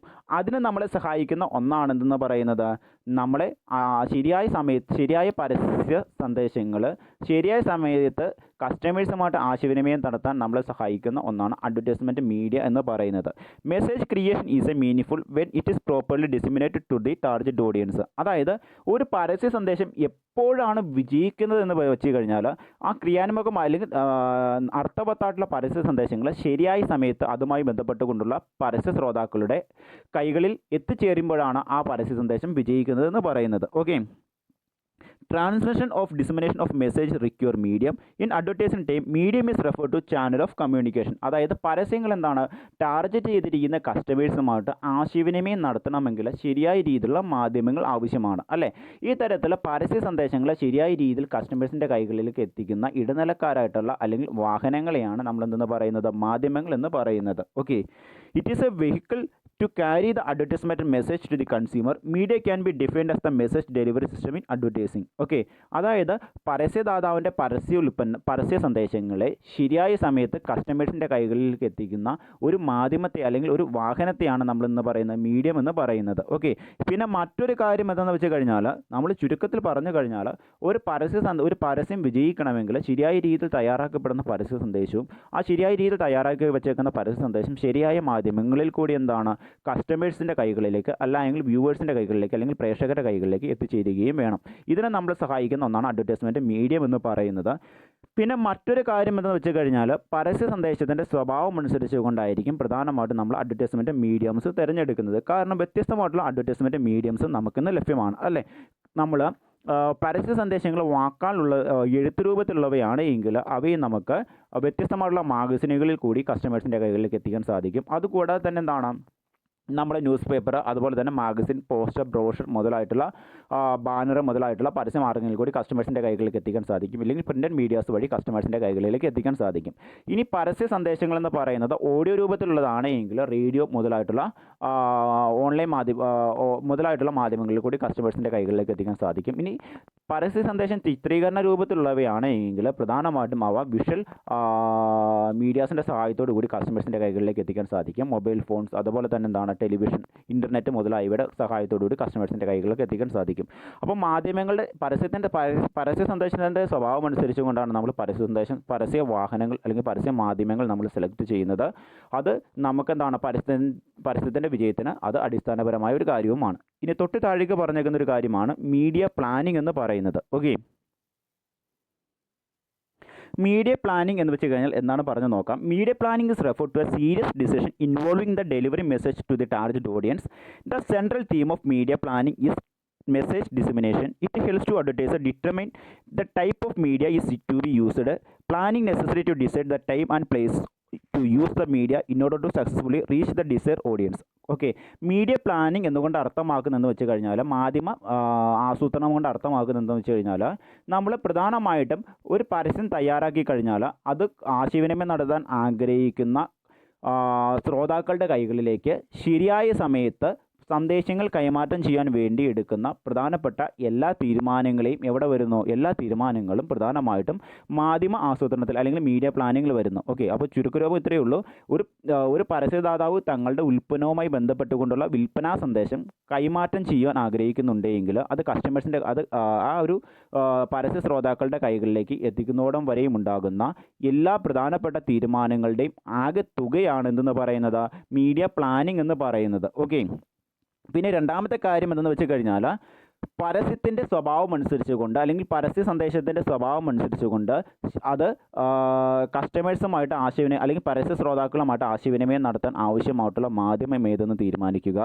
അതുകൂടാതെ തന്നെ അത് ഏത് സമയത്ത് ഏത് മാധ്യമങ്ങൾ വഴി ആ പരസ്യ സന്ദേശം പരസ്യ ശ്രോതാക്കളുടെ കൈകളിലേക്ക് എത്തിക്കാം എന്ന് തീരുമാനിക്കുന്ന ഒരു പ്രക്രിയയാണെന്ന് പറയുന്നത് മീഡിയ പ്ലാനിംഗ് എന്ന് പറയുന്നത്. ഓക്കെ, ഇനി ഇതിൻ്റെ പ്രധാനപ്പെട്ട ലക്ഷ്യങ്ങൾ എന്തൊക്കെയെന്ന് നമുക്ക് നോക്കാം. അതായത് മാധ്യമ പ്ലാനിംഗ് കൊണ്ട് അല്ലെങ്കിൽ മാധ്യമ ആസൂത്രണം കൊണ്ട് അല്ലെങ്കിൽ മീഡിയ പ്ലാനിംഗ് കൊണ്ട് നമ്മൾ അർത്ഥമാക്കുന്ന ഇത്രയേ ഉള്ളൂ. Media planning is selecting appropriative media for carrying advertisement message to target audience and deciding how much to spend on each media and scheduling when the advertisement is to run. അതായത് മാധ്യമ planning കൊണ്ട് അർത്ഥമാക്കുന്നത് പരസ്യ സന്ദേശം അതായത് പരസ്യദാതാവിൻ്റെ പരസ്യ സന്ദേശം അതുമായി ബന്ധപ്പെട്ടുകൊണ്ടുള്ള ടാർഗറ്റ് ഓഡിയൻസുമായിട്ട് ആശയവിനിമയം നടത്താൻ ആവശ്യമായിട്ടുള്ള മാധ്യമം ഏതെന്ന് നിശ്ചയിക്കുക. രണ്ടാമത്തെ കാര്യം എന്തെന്ന് വെച്ച് കഴിഞ്ഞാൽ അത് ആ തരത്തിലുള്ള മാധ്യമങ്ങൾക്ക് എന്തുമാത്രം ചെലവാക്കണമെന്ന് തീരുമാനിക്കുക. അതുകൂടാതെ തന്നെ എന്താണ്, അത് ഏത് സമയത്താണ് ഈ ഒരു പരസ്യ സന്ദേശം ഏത് മാധ്യമങ്ങൾ വഴി കസ്റ്റമേഴ്സുമായിട്ട് അല്ലെങ്കിൽ പരസ്യ ശ്രോതാക്കളുമായിട്ട് ആശയവിനിമയം നടത്തണമെന്ന് തീരുമാനിക്കുക. ഈ തരത്തിലുള്ള കാര്യങ്ങൾ തീരുമാനിക്കുന്ന ഒരു രീതിയാണ് പ്രധാനമായിട്ടും എന്തെന്ന് പറയുന്നത് മീഡിയ പ്ലാനിംഗ് എന്ന് പറയുന്നത്. ഓക്കെ, അപ്പോൾ പരസ്യദാതാവിൻ്റെ പരസ്യ സന്ദേശം പരസ്യ ശ്രോതാക്കളുമായിട്ട് ആശയവിനിമയം നടത്താൻ ആവശ്യമായിട്ടുള്ള പരസ്യ മാധ്യമം ഏതെന്ന് തീരുമാനിക്കുക. എന്തുമാത്രമാണ് പരസ്യ മാധ്യമങ്ങൾക്ക് വേണ്ടി നമ്മൾ സ്പെൻഡ് ചെയ്യേണ്ടത് എന്ന് തീരുമാനിക്കുക. അതുകൂടാതെ തന്നെ ഏത് സമയത്താണ് ഏത് പരസ്യമാധ്യമം വഴിയാണ് പരസ്യ സന്ദേശം കസ്റ്റമേഴ്സുമായിട്ട് ആശയവിനിമയം നടത്തേണ്ടതെന്ന് തീരുമാനിക്കുക. ഈ ഒരു രീതിയാണ് പ്രധാനമായിട്ടും എന്തെന്ന് പറയുന്നത് മീഡിയ പ്ലാനിംഗ് എന്നുകൊണ്ട് നമ്മൾ അർത്ഥമാക്കുന്നത്. ഓക്കെ, നമുക്ക് ഇതിൻ്റെ പ്രധാനപ്പെട്ട ലക്ഷ്യങ്ങൾ എന്തൊക്കെയാണെന്നാണ് നമ്മൾ പ്രധാനമായിട്ടും പറയുന്നത്. ഒന്നാമത്തെ കാര്യം, what is the size of the target audience. അതായത് നമ്മൾ മീഡിയ പ്ലാൻ ചെയ്യുമ്പോൾ അല്ലെങ്കിൽ നമ്മൾ പരസ്യ സന്ദേശം കൈമാറ്റം ചെയ്യാൻ വേണ്ടി മാധ്യമങ്ങളെ നമ്മൾ സെലക്ട് ചെയ്യുമ്പോൾ നമ്മൾ പ്രധാനമായിട്ടും നമ്മൾ ചോദിക്കേണ്ട അല്ലെങ്കിൽ നമ്മൾ മനസ്സിലാക്കേണ്ട പ്രധാനപ്പെട്ട ക്വസ്റ്റ്യൻസാണ് അല്ലെങ്കിൽ ചോദ്യങ്ങളാണ് പ്രധാനമായിട്ടും ഇവിടെ പറഞ്ഞിരിക്കുന്നത്. ഒന്നാമത്തെ കാര്യം എന്ന് വെച്ച് കഴിഞ്ഞാൽ, what is the size of the target audience. അതായത് പരസ്യദാതാവിൻ്റെ പരസ്യ സന്ദേശം കൈമാറ്റം ചെയ്യുന്ന ഓഡിയൻസിൻ്റെ വലിപ്പം എന്തുമാത്രമാണോ ഉള്ളത്, അല്ലെങ്കിൽ അതിൻ്റെ അനുസരിച്ച് വേണം നമ്മൾ എന്ത് ചെയ്യാൻ, അതിനനുസരിച്ച് വേണം നമ്മൾ പരസ്യ മാധ്യമം നമ്മൾ സെലക്ട് ചെയ്യുവാൻ. ഇപ്പോൾ ഉദാഹരണം വെച്ച് കഴിഞ്ഞാൽ, ഒരു ലോക്കൽ വിപണിയിൽ തങ്ങളുടെ ഉൽപ്പന്നത്തെ പറ്റിയുള്ള പരസ്യ സന്ദേശം ബ്രോഡ്കാസ്റ്റ് ചെയ്യാൻ ആഗ്രഹിക്കുന്ന ആളാണെങ്കിൽ അദ്ദേഹം സെലക്ട് ചെയ്യുന്ന മാധ്യമം എന്ന് പറയുന്നത് ഏതെങ്കിലും തരത്തിലുള്ള പ്രിൻറ്റഡ് അഡ്വർടൈസ്മെൻറ്റ് മീഡിയാസ് ആയിരിക്കാം. ഓക്കെ, എന്നാൽ വളരെയധികം വിപുലമായ രീതിയിൽ തങ്ങളുടെ ഉൽപ്പന്നത്തെ പറ്റിയോ തങ്ങളുടെ കമ്പനിയെ പറ്റിയോ അല്ലെങ്കിൽ തങ്ങളുടെ ബ്രാൻഡഡ് പ്രോഡക്റ്റുകളെ പറ്റിയോ ഒരു അഡ്വർടൈസ്മെൻറ്റ് മെസ്സേജ് കമ്മ്യൂണിക്കേറ്റ് ചെയ്യാൻ ആഗ്രഹിക്കുന്ന ഒരു ബിസിനസ്സുകാരനാണെങ്കിൽ അദ്ദേഹം തിരഞ്ഞെടുക്കുന്ന മാധ്യമങ്ങൾ എന്ന് പറയുന്നത് ഏതെങ്കിലും ടി വി, ടെലിവിഷൻ അല്ലെങ്കിൽ ഇൻ്റർനെറ്റ് മുതലായിട്ടുള്ള സോഷ്യൽ മാധ്യമങ്ങളൊക്കെ ആയിരിക്കും അദ്ദേഹം സെലക്ട് ചെയ്യുന്നത്. ഓക്കെ, അപ്പോൾ സന്ദേശം ആശയവിനിമയം നടത്താൻ ആഗ്രഹിക്കുന്ന കസ്റ്റമേഴ്സിൻ്റെ വലുപ്പം എന്തുമാത്രമുണ്ട് എന്ന് ഇതിനെ ആശ്രയിച്ചിരിക്കും എന്ത് ചെയ്യുന്നത് നമ്മൾ മാധ്യമം സെലക്ട് ചെയ്യുന്നത്. പിന്നെ മറ്റൊരു കാര്യം എന്തെന്ന് വെച്ച് കഴിഞ്ഞാൽ which media should be used the place of advertisement reach concerned with target audience എന്ന് വെച്ച് കഴിഞ്ഞാൽ അതും മുകളിലത്തെ ചോദ്യത്തിൻ്റെ തുടർച്ചയായിട്ട് വന്നൊരു കാര്യമാണ്.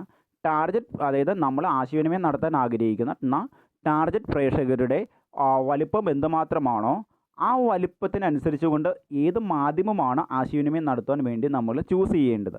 ആ ഒരു കാര്യമാണ് പ്രധാനമായിട്ടും നമ്മൾ പറയുന്നത്. അതായത് പരസ്യദാതാവ് തങ്ങളുടെ പരസ്യസന്ദേശം കൈമാറ്റം ചെയ്യാൻ ആഗ്രഹിക്കുന്ന അല്ലെങ്കിൽ ആശയവിനിമയം നടത്താൻ ആഗ്രഹിക്കുന്ന ടാർഗറ്റ് മാർക്കറ്റിലെ ആളുകളുടെ വലിപ്പത്തിനനുസരിച്ച് കൊണ്ട് അല്ലെങ്കിൽ ടാർഗറ്റ് മാർക്കറ്റിലെ ആളുകളുടെ വലിപ്പത്തിനനുസരിച്ച് അനുയോജ്യമായ മാധ്യമമായിരിക്കണം സെലക്ട് ചെയ്യേണ്ടത്.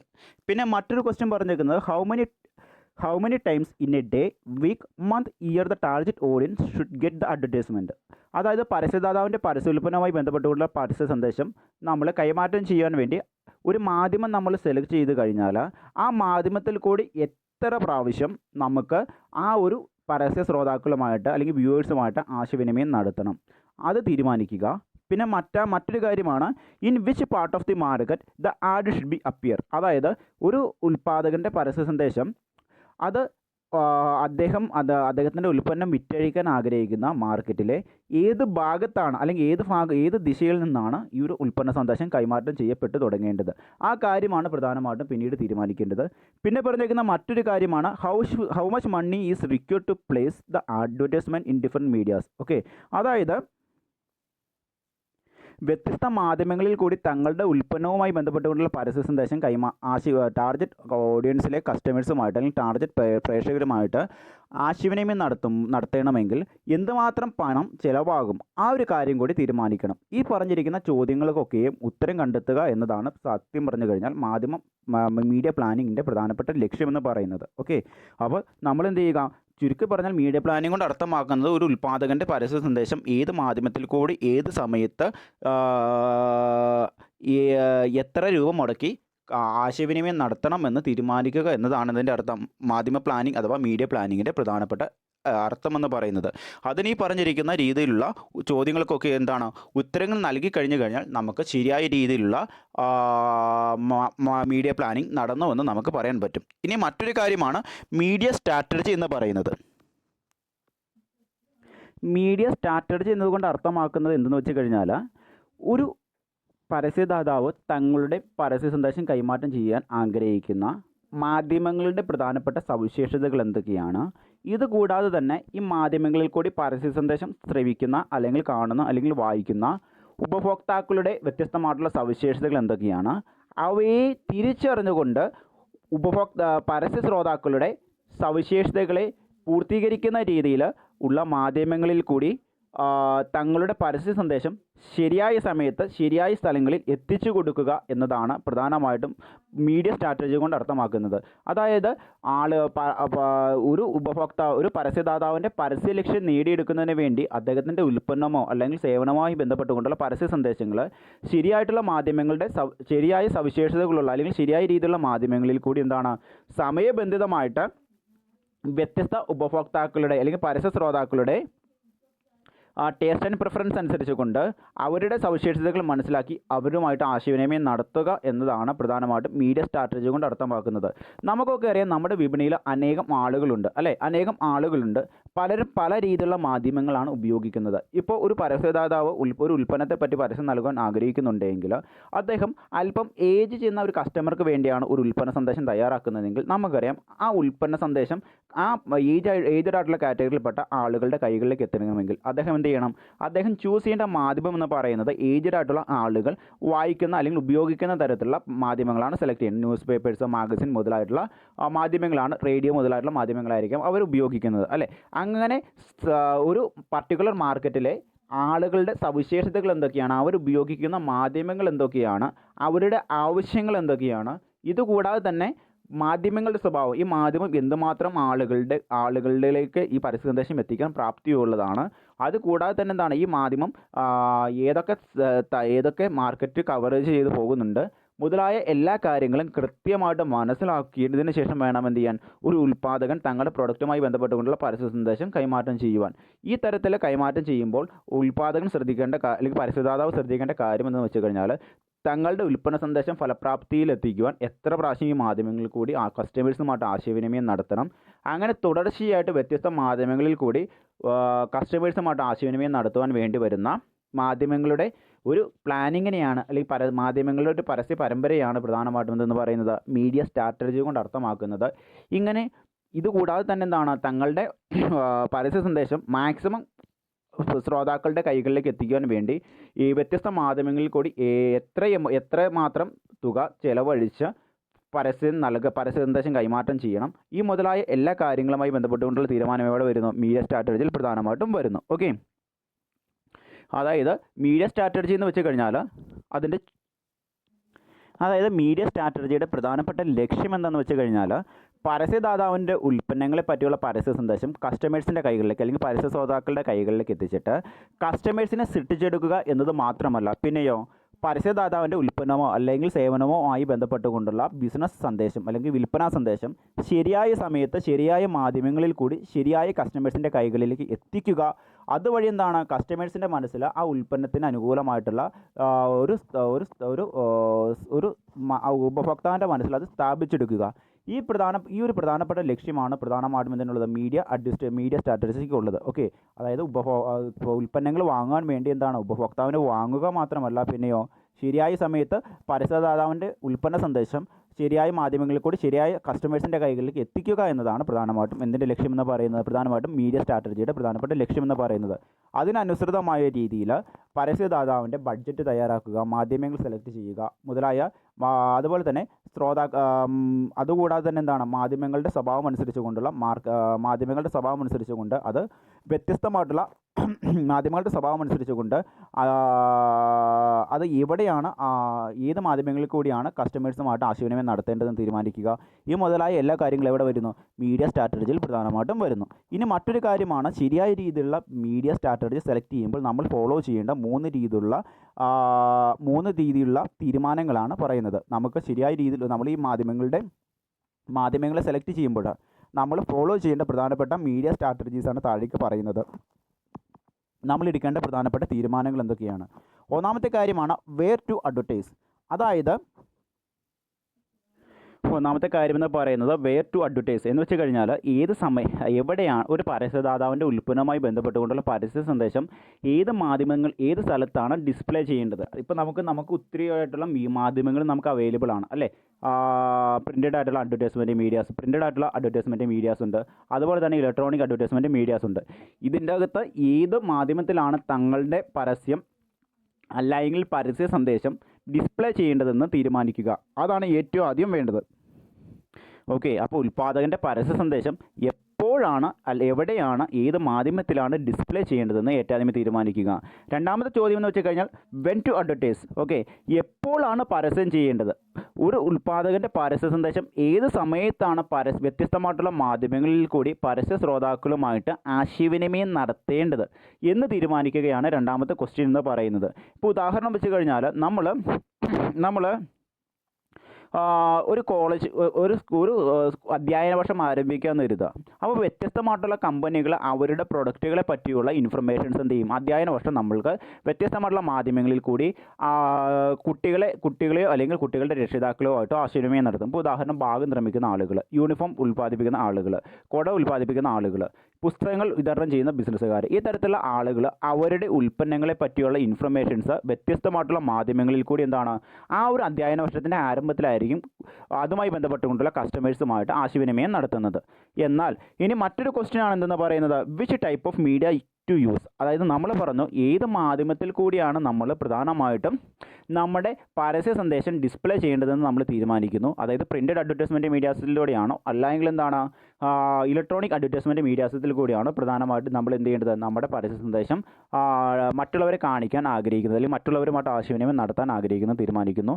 പിന്നീട് ഏത് സമയത്താണ് നമ്മൾ എന്ത് ചെയ്യുന്നത്, ഏത് സമയത്താണ് നമ്മൾ പ്രധാനമായിട്ടും ഈ ഒരു പരസ്യം കസ്റ്റമേഴ്സിൻ്റെ കൈകളിലേക്ക് എത്തിക്കുന്നത്, ആ സമയം തീരുമാനിക്കുന്നു. പിന്നീട് നമ്മൾ പറയുന്നത് നമ്മൾ മാധ്യമം സെലക്ട് ചെയ്ത് കഴിഞ്ഞാൽ ആ മാധ്യമങ്ങളിൽ ഏത് മാധ്യമം ഉപയോഗിച്ചുകൊണ്ടാണ് ഉൽപ്പന്ന സന്ദേശം കസ്റ്റമേഴ്സിൻ്റെ കൈകളിലേക്ക് എത്തിക്കുന്നത്. അതുമായി ബന്ധപ്പെട്ടുകൊണ്ട് രണ്ട് അപ്രോച്ചാണ് പ്രധാനമായിട്ടുമുള്ളത്. അതായത് പരസ്യദാതാവിൻ്റെ ഉൽപ്പന്നവുമായി ബന്ധപ്പെട്ടുകൊണ്ടുള്ള പരസ്യ സന്ദേശം ഏത് മാധ്യമങ്ങളിൽ കൂടിയാണ് കസ്റ്റമേഴ്സിൻ്റെ കൈകളിലേക്ക് എത്തിക്കേണ്ടത്. ഇപ്പോൾ ഉദാഹരണം വെച്ച് കഴിഞ്ഞാൽ ഞാനിപ്പോൾ ഒരു പ്രിൻറ്റഡ് മീഡിയാസാണ് സെലക്ട് ചെയ്തതെന്ന് കരുതുക. ഓക്കെ, ഒന്നാമത്തെ ക്വസ്റ്റ്യൻ എന്ന് വെച്ച് കഴിഞ്ഞാൽ എങ്ങനെയാണ്, എവിടെയാണ് തങ്ങളുടെ ഉൽപ്പന്നം, ഇപ്പോൾ ഞാനൊരു ബിസിനസ്സുകാരനാണ്, എൻ്റെ ഉൽപ്പന്നവുമായി ബന്ധപ്പെട്ടുകൊണ്ടുള്ള പരസ്യ സന്ദേശം കസ്റ്റമേഴ്സുമായിട്ട് ആശയവിനിമയം നടത്താൻ ഞാൻ ആഗ്രഹിക്കുന്നു.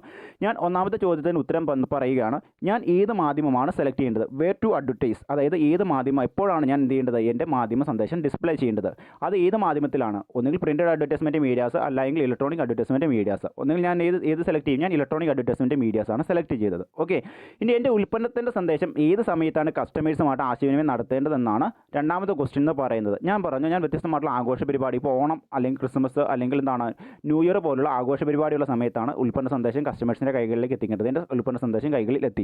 പിന്നെ മൂന്നാമത്തെ ഒരു ക്വസ്റ്റ്യൻ എന്ന് വെച്ച് കഴിഞ്ഞാൽ ഇലക്ട്രോണിക് അഡ്വർടൈസ്മെൻറ്റ് മീഡിയാസിൽ ഞാൻ ഏത് മാധ്യമമാണ് സെലക്ട് ചെയ്യേണ്ടത്. അതായത് റേഡിയോയാണോ അല്ലെങ്കിൽ എന്താണ് ടെലിവിഷനാണോ അല്ലെങ്കിൽ സോഷ്യൽ മീഡിയാസ് ആണോ ഞാൻ സെലക്ട് ചെയ്യേണ്ടത്. അതാണ് നമ്മളോട് ചോദിച്ചേക്കുന്നത്, ഏത് മാധ്യമമാണ് പ്രധാനമായിട്ടും ഞാൻ സെലക്ട് ചെയ്യേണ്ടത് എന്ന് മൂന്നാമത്തെ ക്വസ്റ്റ്യൻ ചോദിച്ചേക്കുന്നത്. ഓക്കെ, ഇതിൽ രണ്ട് രീതിയിലുള്ള അപ്രോച്ചാണ് പ്രധാനമായിട്ടും വരുന്നത്. ഒന്നാമത്തെ കാര്യം എന്ന് വെച്ച് കഴിഞ്ഞാൽ മീഡിയ കോൺസെൻട്രേഷൻ അപ്രോച്ചും അതുപോലെ തന്നെ മീഡിയ ഡിസ്പെർഷൻ അപ്രോച്ചും. അതായത് മീഡിയ കോൺസെൻട്രേഷൻ അപ്രോച്ച് എന്ന് വെച്ച് കഴിഞ്ഞാൽ ഉൽപ്പാദകൻ തങ്ങളുടെ ഉൽപ്പന്നവുമായി ബന്ധപ്പെട്ടുകൊണ്ടുള്ള പരസ്യ സന്ദേശങ്ങൾ ഏതെങ്കിലും തരത്തിൽ ഇലക്ട്രോണിക് മീഡിയമോ അല്ലെങ്കിൽ എന്താണ് ഏതെങ്കിലും തരത്തിലുള്ള പ്രിൻറ്റഡ് മീഡിയാസോ വഴി സെലക്ട് ശ്രോതാക്കളുമായിട്ട് ആശയവിനിമയം നടത്താൻ ആഗ്രഹിക്കുന്നു. അദ്ദേഹം അതിനുള്ള സമയവും നിശ്ചയിച്ചു. ഇനി അദ്ദേഹം ഏത് മാധ്യമങ്ങളാണ് സെലക്ട് ചെയ്യേണ്ടതെന്നുള്ളതാണ് മൂന്നാമത്തെ ക്വസ്റ്റ്യൻ. ഇതിൻ്റെ അകത്തെ ഒന്നാമത്തെ അപ്രോച്ച് എന്ന് പറയുന്ന മീഡിയ കോൺസെൻട്രേഷൻ അപ്രോച്ച് അഥവാ മാധ്യമങ്ങളെ ഏതെങ്കിലും ഒരു മാധ്യമത്തെ മാത്രം സമീപിച്ചുകൊണ്ട് തങ്ങളുടെ ഉൽപ്പന്നവുമായി ബന്ധപ്പെട്ടുകൊണ്ടുള്ള പരസ്യ സന്ദേശം കേവലം കുറച്ച് കസ്റ്റമേഴ്സുമായിട്ട് ആശയവിനിമയം നടത്തുന്ന രീതിയാണെന്ന് പറയുന്നത്. പ്രധാനമായിട്ടും മീഡിയ കോൺസെൻട്രേഷൻ അപ്രോച്ച് എന്ന് പറയുന്നത്, അതായത് തങ്ങളുടെ ഉൽപ്പന്നവുമായി ബന്ധപ്പെട്ടുകൊണ്ടുള്ള ഉൽപ്പന്ന സന്ദേശം കുറച്ച് മാധ്യമങ്ങളിൽ കൂടി തങ്ങൾ സെലക്ട് ചെയ്തിരിക്കുന്ന കുറച്ച് മാധ്യമങ്ങളിൽ കൂടി, ഇപ്പോൾ നമ്മളെന്താണ്, ഇപ്പം ഞാനൊരു ബിസിനസ്സുകാരനാണെന്ന് പറഞ്ഞു, ഞാൻ ഇലക്ട്രോണിക് മീഡിയംസ് വഴിയാണ് എൻ്റെ ഉൽപ്പന്ന സന്ദേശം കസ്റ്റമേഴ്സുമായിട്ട് ആശയവിനിമയം നടത്താൻ ആഗ്രഹിക്കുന്നത്. അതിന് ഞാൻ സെലക്ട് ചെയ്തിരിക്കുന്ന സമയം എന്ന് പറയുന്ന വ്യത്യസ്തമായിട്ടുള്ള ഇവൻറ്റുകൾ നടക്കുന്ന സമയത്താണ്. ദെൻ ഞാൻ സെലക്ട് ചെയ്തിരിക്കുന്ന മാധ്യമം എന്ന് പറയുന്നത് ഒന്നോ രണ്ടോ മാധ്യമങ്ങളേ ഉള്ളൂ. ഒന്നാമത്തെ കാര്യം എന്ന് പറയുന്നത് ഏതെങ്കിലും തരത്തിലുള്ള ടെലിവിഷൻ. രണ്ടാമത്തെ മാധ്യമം എന്ന് പറയുന്നത് ഏതെങ്കിലും രീതിയിലുള്ള റേഡിയോ.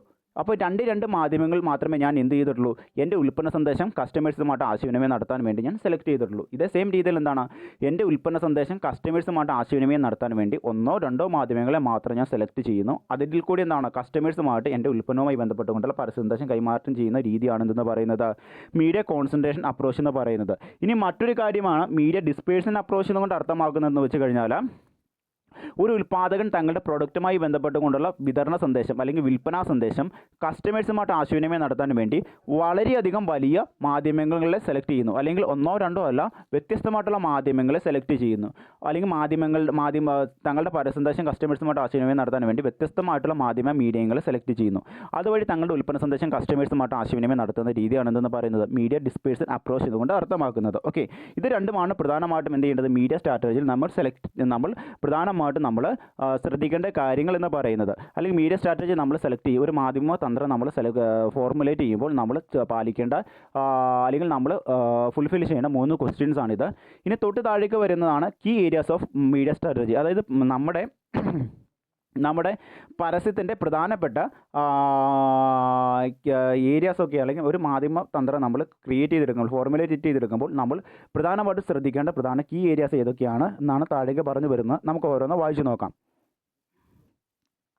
അതെന്താണെന്ന് വെച്ച് കഴിഞ്ഞാൽ ഒന്നാമത്തെ കാര്യമാണ് മീഡിയ മിക്സ് എന്ന് പറയുന്നത്. ഓക്കെ, അതായത് ഏതൊക്കെ തരത്തിലുള്ള മാധ്യമങ്ങൾ കൂട്ടിച്ചേർന്നാണ് ഒരു ഉൽപ്പാദകൻ്റെ പരസ്യസന്ദേശം കസ്റ്റമേഴ്സുമായിട്ട് ആശയവിനിമയം നടത്തേണ്ടത്, അതുമായി ബന്ധപ്പെട്ടുകൊണ്ടുള്ള കാര്യമാണ് നമ്മൾ ഏറ്റവും ആദ്യം സ്വീകരിക്കേണ്ടത്. എന്താ പറഞ്ഞേക്കുന്നത് നമുക്ക് വായിച്ചു നോക്കാം.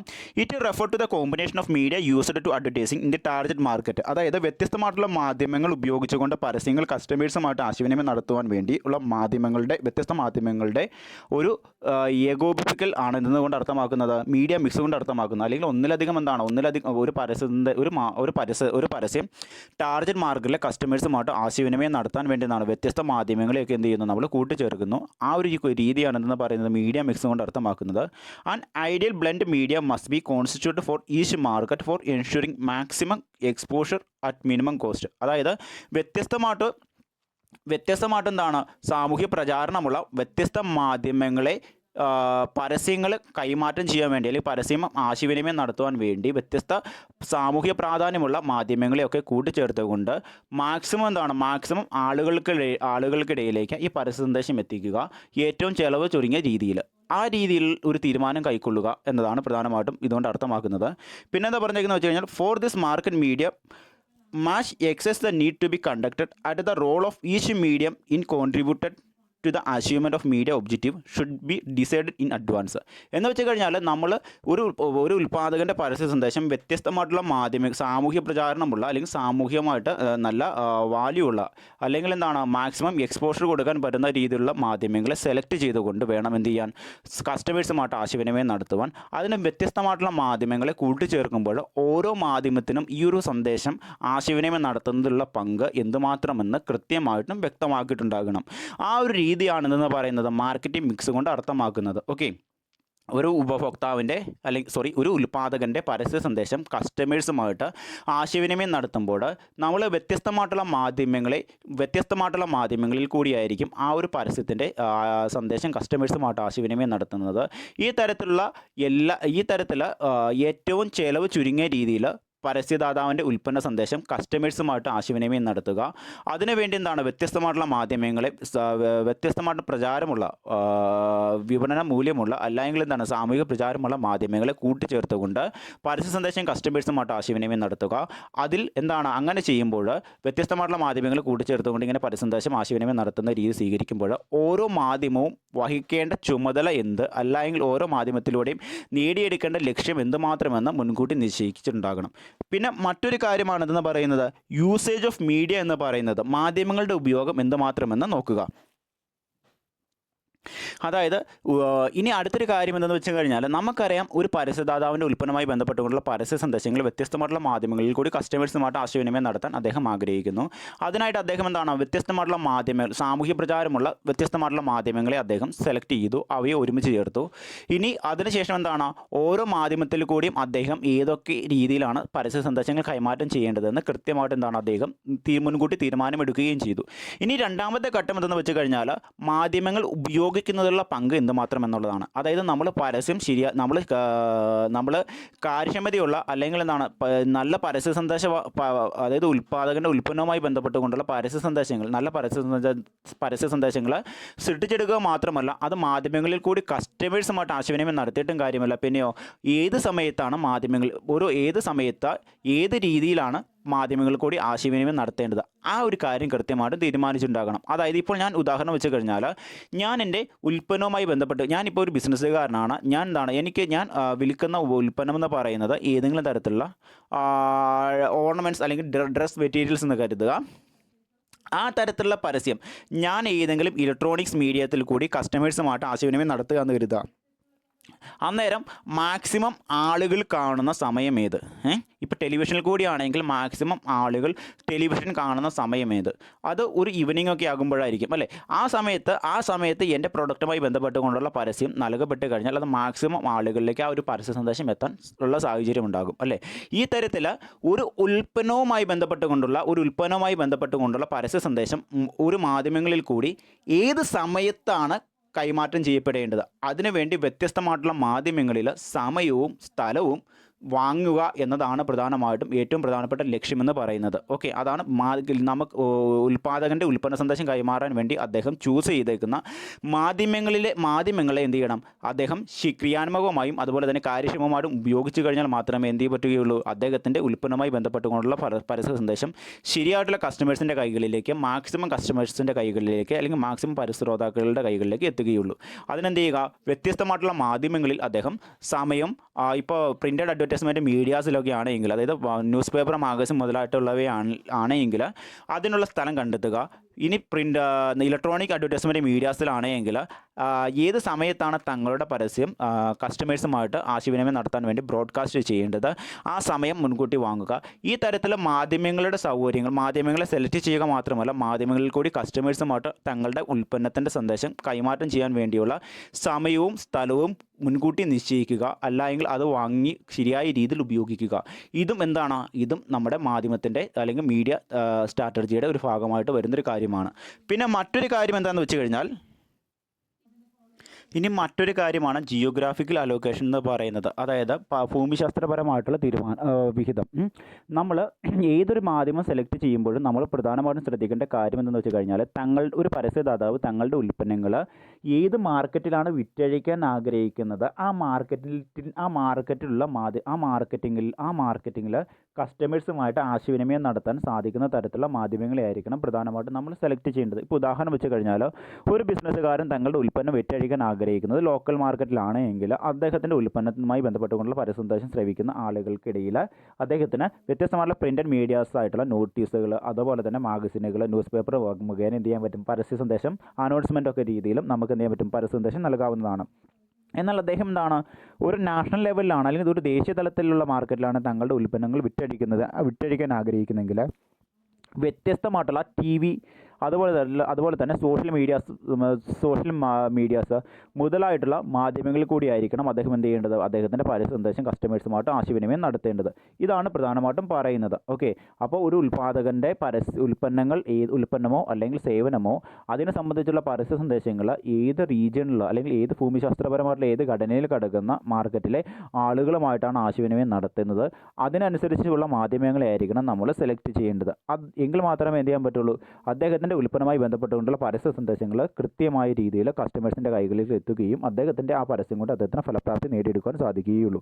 പിന്നെ മറ്റൊരു കാര്യമാണ് ഷെഡ്യൂളിംഗ് സ്ട്രാറ്റജി. അതായത് ഷെഡ്യൂളിംഗ് സ്ട്രാറ്റജി എങ്ങനെയാണെന്ന് വെച്ച് കഴിഞ്ഞാൽ, പിന്നെ മറ്റൊരു കാര്യമാണ് മാധ്യമങ്ങളിൽ കൂടി, അതായത് ഷെഡ്യൂളിംഗ് സ്ട്രാറ്റജി കൊണ്ട് അർത്ഥമാക്കുന്നത് വ്യത്യസ്തമായിട്ടുള്ള മാധ്യമങ്ങളിൽ കൂടി ഉൽപ്പന്നവുമായി ബന്ധപ്പെട്ടുകൊണ്ടുള്ള പരസ്യദാതാവിൻ്റെ പരസ്യ സന്ദേശം ഏത് സമയത്ത് ഏത് മാധ്യമങ്ങളിൽ കൂടിയാണ് കസ്റ്റമേഴ്സുമായിട്ട് ആശയവിനിമയം നടത്തേണ്ടത്, ആ ഒരു സമയം നമ്മൾ മുൻകൂട്ടി നിശ്ചയിച്ചിട്ടുണ്ടാകണം. എന്തിനാണെന്ന് വെച്ച് കഴിഞ്ഞാൽ, വ്യത്യസ്തമായിട്ടുള്ള മാധ്യമങ്ങളിൽ കൂടി എത്ര പ്രാവശ്യം ഏതൊക്കെ സമയങ്ങളിൽ ഏതൊക്കെ ഇടവേളകളിൽ പരസ്യ സന്ദേശം കസ്റ്റമേഴ്സിൻ്റെമായിട്ട് ആശയവിനിമയം നടത്തിയിട്ടുണ്ടാകണം. ഈ ഒരു സമയം മുൻകൂട്ടി നമ്മൾ ഷെഡ്യൂൾ ചെയ്ത് വെച്ചിട്ടുണ്ടാകണം. അതായത് വ്യത്യസ്ത മാധ്യമങ്ങളിൽ കൂടി ഒരു ഉൽപ്പാദകൻ്റെ പരസ്യ സന്ദേശം കസ്റ്റമേഴ്സുമായിട്ട് എത്ര പ്രാവശ്യം ആശയവിനിമയം നടത്തേണ്ടതുണ്ട്, അതുപോലെ തന്നെ ഏത് സമയത്താണ് അത് കസ്റ്റമേഴ്സിൻ്റെ കൈകളിലേക്ക് എത്തേണ്ടത്, ഇതുമായി ബന്ധപ്പെട്ടുകൊണ്ടുള്ള ഒരു പ്ലാൻ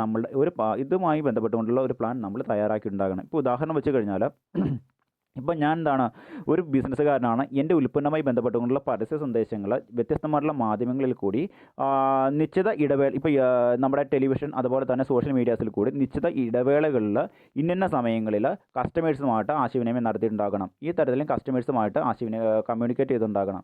ആ തരത്തിൽ ഒരു പ്ലാനും അതുപോലെ തന്നെ പ്ലേസും നമ്മൾ ഡിസൈഡ് ചെയ്തിട്ടുണ്ടാകണം. എങ്കിൽ മാത്രമേ നമുക്ക് എന്ത് ചെയ്യാൻ പറ്റുള്ളൂ, ശരിയായ സമയങ്ങളിൽ പരസ്യദാതാവിൻ്റെ ഉൽപ്പന്നവുമായി ബന്ധപ്പെട്ടുകൊണ്ടുള്ള പരസ്യ സന്ദേശം കസ്റ്റമേഴ്സിൻ്റെ കൈകളിലേക്ക് എത്തിക്കൽ നടക്കുകയുള്ളൂ. ഇപ്പോൾ ഉദാഹരണം വെച്ച് കഴിഞ്ഞാൽ, ഏതെങ്കിലും ഒരു സീസണൽ പ്രോഡക്റ്റാണ് ഒരു ഉൽപ്പാദകൻ പരസ്യ സന്ദേശങ്ങൾ വഴി കസ്റ്റമേഴ്സിൻ്റെ കൈകളിൽ എത്തിക്കുവാൻ ആഗ്രഹിക്കുന്നതെങ്കിൽ ആ സീസൺ ടൈമിലായിരിക്കണം എന്ത് ചെയ്യുന്നത്, കൃത്യമായിട്ടും ആ ഉൽപ്പന്നവുമായി ബന്ധപ്പെട്ടുകൊണ്ടുള്ള പരസ്യ സന്ദേശങ്ങൾ വ്യത്യസ്തമായിട്ടുള്ള മാധ്യമങ്ങളിൽ കൂടി വ്യത്യസ്ത ഇടവേളകളിൽ കസ്റ്റമേഴ്സുമായിട്ട് ആശയവിനിമയം നടത്തേണ്ടത്. ഇങ്ങനെ അല്ലെങ്കിൽ കടുത്ത മത്സരം നേരിടുന്ന ഒരു കാലഘട്ടത്തിൽ, അല്ലെങ്കിൽ ഏറ്റവും കൂടുതൽ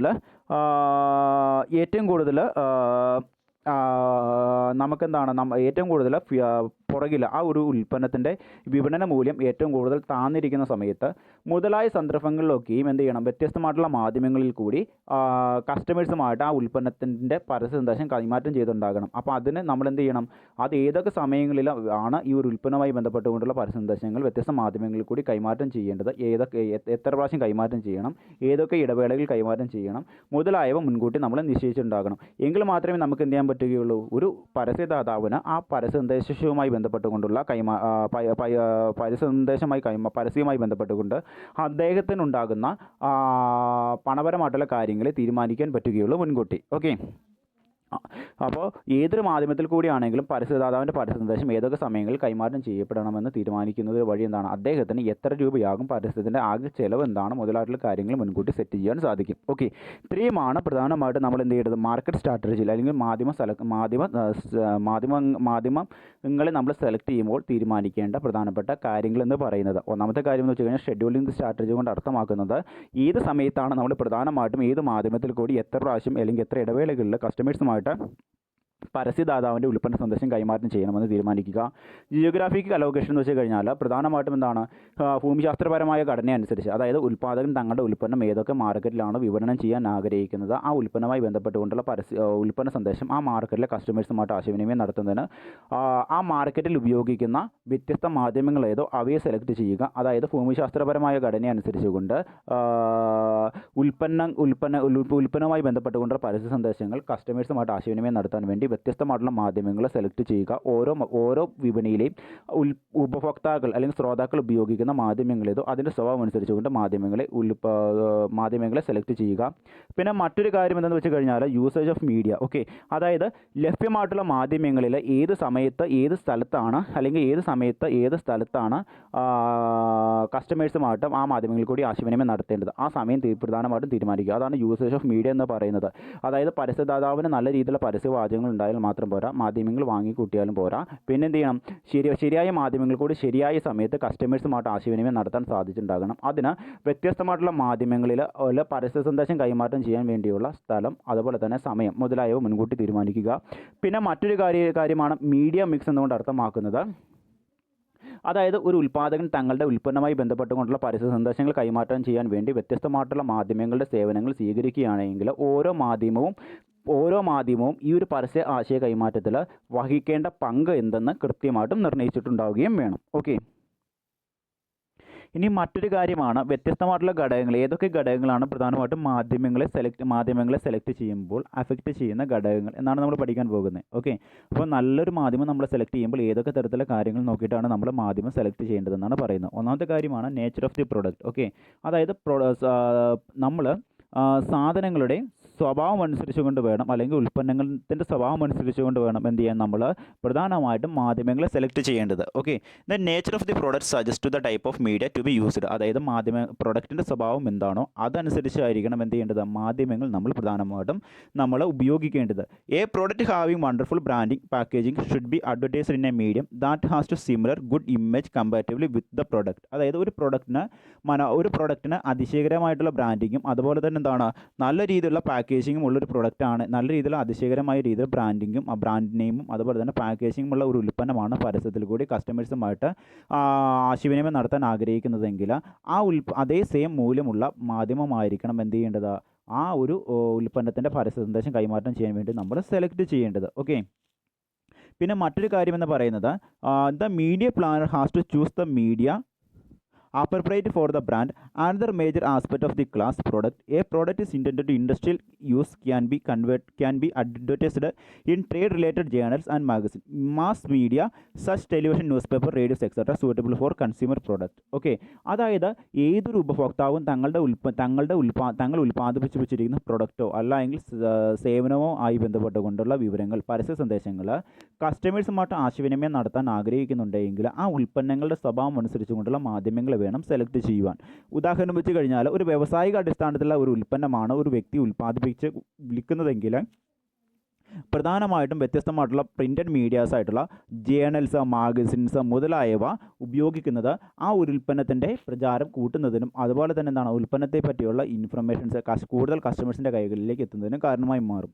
എന്നാൽ ഒരു മാനുഫാക്ചർ അല്ലെങ്കിൽ ഒരു ഉൽപ്പാദകൻ നിർമ്മിക്കുന്ന പ്രൊഡക്റ്റ് എന്ന് പറയുന്നത് ഒരു വ്യക്തി അയാളുടെ ദൈനംദിന ജീവിതത്തിൽ ഉപയോഗിക്കുന്ന കൺസ്യൂമർ ഗുഡ്സ് ആണ് എങ്കിൽ ആ തരത്തിലുള്ള ഉൽപ്പന്നങ്ങളെ പറ്റി, ഉദാഹരണം നമ്മൾ വസ്ത്രങ്ങൾ, ആഭരണങ്ങൾ, ആഹാര പദാർത്ഥങ്ങൾ മുതലായിട്ടുള്ള കൺസ്യൂമർ ഗുഡ്സ് ആണ് നമ്മൾ പ്രധാനമായിട്ടും ഒരു ഉൽപ്പാദകൻ ഉൽപ്പാദിപ്പിക്കുന്നതെങ്കിൽ ആ ഉൽപ്പന്നവുമായി ബന്ധപ്പെട്ടുകൊണ്ടുള്ള പരസ്യ സന്ദേശങ്ങൾ കസ്റ്റമേഴ്സുമായിട്ട് ആശയവിനിമയം നടത്തുവാൻ വേണ്ടി ഇലക്ട്രോണിക് അഡ്വർടൈസ്മെൻറ്റ് മീഡിയസിനെ നമുക്ക് ഉപയോഗിക്കാൻ പറ്റുന്നതാണ്. റേഡിയോ, ടെലിവിഷൻ, അതുപോലെ തന്നെ സോഷ്യൽ മീഡിയാസും മുതലായവ ഉപയോഗിക്കാം. പിന്നെ മറ്റൊരു കാര്യമാണ് നേച്ചർ ഓഫ് കൺസ്യൂമേഴ്സ്, അതായത് ഉപഭോക്താക്കളുടെ സ്വഭാവം അനുസരിച്ചുകൊണ്ട് വേണം എന്ത് ചെയ്യാൻ, മാധ്യമങ്ങളെ സെലക്ട് ചെയ്യുവാൻ. അതാണ് പ്രധാനമായിട്ടും പറഞ്ഞേക്കുന്നത്. നമുക്ക് വായിച്ചു നോക്കാം എന്താ പറഞ്ഞേക്കുന്നതെന്ന്. The media planner should be consider the nature of the target audience while selecting the media. He has studied the exposure influence of media in the target audience. The media planner has to know how many people are exposed to a message by particular media in order to evaluate the impact on the target audience. അതായത് ഒരു media നമ്മൾ തിരഞ്ഞെടുക്കുമ്പോൾ, അതായത് നമ്മൾ ഏതൊരു ഉൽപ്പാദകനും അയാളുടെ ഉൽപ്പന്നവുമായി ബന്ധപ്പെട്ടുകൊണ്ടുള്ള പരസ്യസന്ദേശം കസ്റ്റമേഴ്സുമായിട്ട് ആശയവിനിമയം നടത്താൻ ആഗ്രഹിക്കുമ്പോൾ ആ ഉൽപ്പന്ന സന്ദേശം കൈമാറ്റം ചെയ്യാൻ ആഗ്രഹിക്കുന്ന അല്ലെങ്കിൽ ആശയവിനിമയം നടത്താൻ ആഗ്രഹിക്കുന്ന മാർക്കറ്റിലെ കസ്റ്റമേഴ്സിൻ്റെ സ്വഭാവം എങ്ങനെയെന്ന് കൃത്യമായിട്ടും മനസ്സിലാക്കിയിട്ടുണ്ടാകണം. അതിനു വേണ്ടി അതിനുവേണ്ടി ആ തരത്തിലുള്ള ആളുകളുടെ അല്ലെങ്കിൽ പരസ്യം കാണുന്ന പ്രേക്ഷകരുടെ സ്വഭാവത്തെയും അവരിൽ സ്വാധീനം ചെലുത്തുന്ന രീതിയിലുമുള്ള മാധ്യമങ്ങളായിരിക്കണം ഉൽപ്പാദകൻ അദ്ദേഹത്തിൻ്റെ പരസ്യ സന്ദേശങ്ങൾ കൈമാറ്റം ചെയ്യാൻ വേണ്ടി തിരഞ്ഞെടുക്കേണ്ടത്. ഓക്കെ, അതിനെന്താ ചെയ്യേണ്ടതെന്ന് വെച്ച് കഴിഞ്ഞാൽ പരസ്യ സന്ദേശം കൈമാറ്റം ചെയ്യുന്നതിന് മുമ്പേ തന്നെ ആ ഉൽപ്പാദകൻ്റെ ഉൽപ്പന്നം വിറ്റഴിക്കാൻ ആഗ്രഹിക്കുന്ന വിപണിയിലെ കസ്റ്റമേഴ്സിനെ സ്വാധീനിക്കുന്ന തരത്തിലുള്ള മാധ്യമങ്ങൾ എന്തൊക്കെയെന്ന് മനസ്സിലാക്കുക. അതിനനുസരിച്ചുകൊണ്ട് കസ്റ്റമേഴ്സിനെ സ്വാധീനിക്കുന്ന തരത്തിലുള്ള മാധ്യമങ്ങൾ കൂടി അദ്ദേഹത്തിൻ്റെ ഉൽപ്പന്നവുമായി ബന്ധപ്പെട്ടുകൊണ്ടുള്ള പരസ്യ സന്ദേശങ്ങൾ കൈമാറ്റം ചെയ്യുക.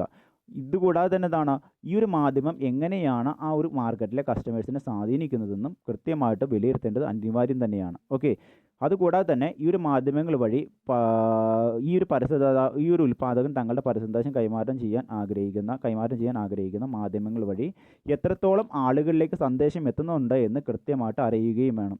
ഈ തരത്തിൽ മാത്രമേ എന്ത് ചെയ്യാൻ പറ്റുള്ളൂ, അദ്ദേഹത്തിന് ഏതൊരു പരസ്യദാതാവിനും ഫലപ്രദമായിട്ടും അദ്ദേഹം തയ്യാറാക്കി വെച്ചിരിക്കുന്ന പരസ്യസന്ദേശങ്ങൾ കസ്റ്റമേഴ്സിൻ്റെ കൈകളിലേക്ക് എത്തിക്കാൻ സാധിക്കുകയുള്ളൂ. ഓക്കെ, അപ്പം ഉപഭോക്താക്കളുടെ സ്വഭാവം അനുസരിച്ചുകൊണ്ട് അവരുടെ സ്വഭാവത്തെ സ്വാധീനിക്കുന്നതും അതുപോലെ തന്നെ അവരുടെ പരമാവധി ഉപഭോക്താക്കളുടെ കൈകളിലേക്ക് പരസ്യ സന്ദേശം എത്തിക്കാൻ പ്രാപ്തിയുള്ളതുമായിട്ടുള്ള പരസ്യ മാധ്യമങ്ങളെ ആയിരിക്കണം പ്രധാനമായിട്ടും നമ്മൾ സെലക്ട് ചെയ്യേണ്ടത്.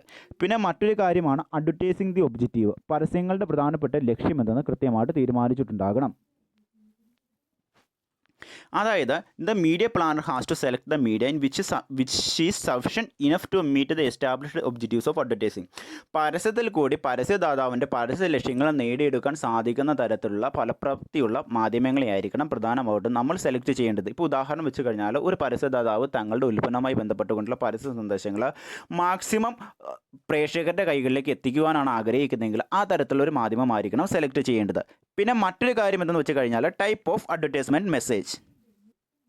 ഇനി അടുത്തൊരു കാര്യം എന്തെന്ന് വെച്ച് കഴിഞ്ഞാൽ a message design to motivate a person to action. അതായത് പ്രധാനമായിട്ടും പരസ്യദാതാക്കൾ തങ്ങളുടെ ഉൽപ്പന്നങ്ങളെ പറ്റിയുള്ള പരസ്യ സന്ദേശങ്ങൾ തയ്യാറാക്കുന്നതിൻ്റെ ഉദ്ദേശം എന്താണ്, അത് കാണുന്ന ശ്രോതാക്കൾക്കിടയിൽ തങ്ങളുടെ ഉൽപ്പന്നങ്ങൾ വാങ്ങുന്ന തരത്തിൽ ഉള്ള ഒരു പ്രവൃത്തിയിലേക്ക് അവരെ നയിക്കുക എന്ന ലക്ഷ്യത്തോടു കൂടിയാണ് ആരെന്ത് തയ്യാറാക്കുന്നത്, പരസ്യദാതാക്കൾ പരസ്യങ്ങൾ തയ്യാറാക്കുന്നത് അല്ലേ.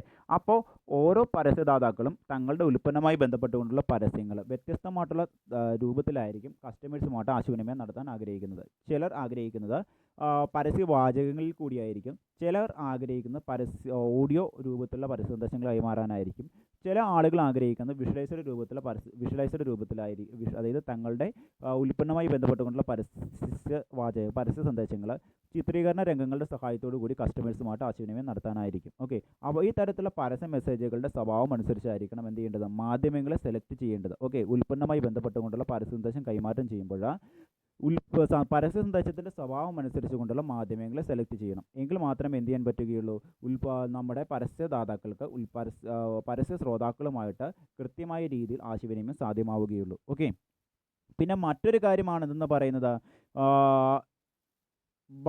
ബഡ്ജറ്റ് എന്ന് പറയുന്നത്. ഓക്കെ, ബഡ്ജറ്റ് എന്ന് വെച്ച് കഴിഞ്ഞാൽ നമ്മുടെ ബഡ്ജറ്റാണ് ഇനി അടുത്തൊരു അഡ്വർടൈസ്മെൻറ്റ് സ്ട്രാറ്റജി മാധ്യമങ്ങൾ നമ്മൾ സെലക്ട് ചെയ്യുമ്പോൾ ശ്രദ്ധിക്കേണ്ട മറ്റൊരു കാര്യമാണിത്.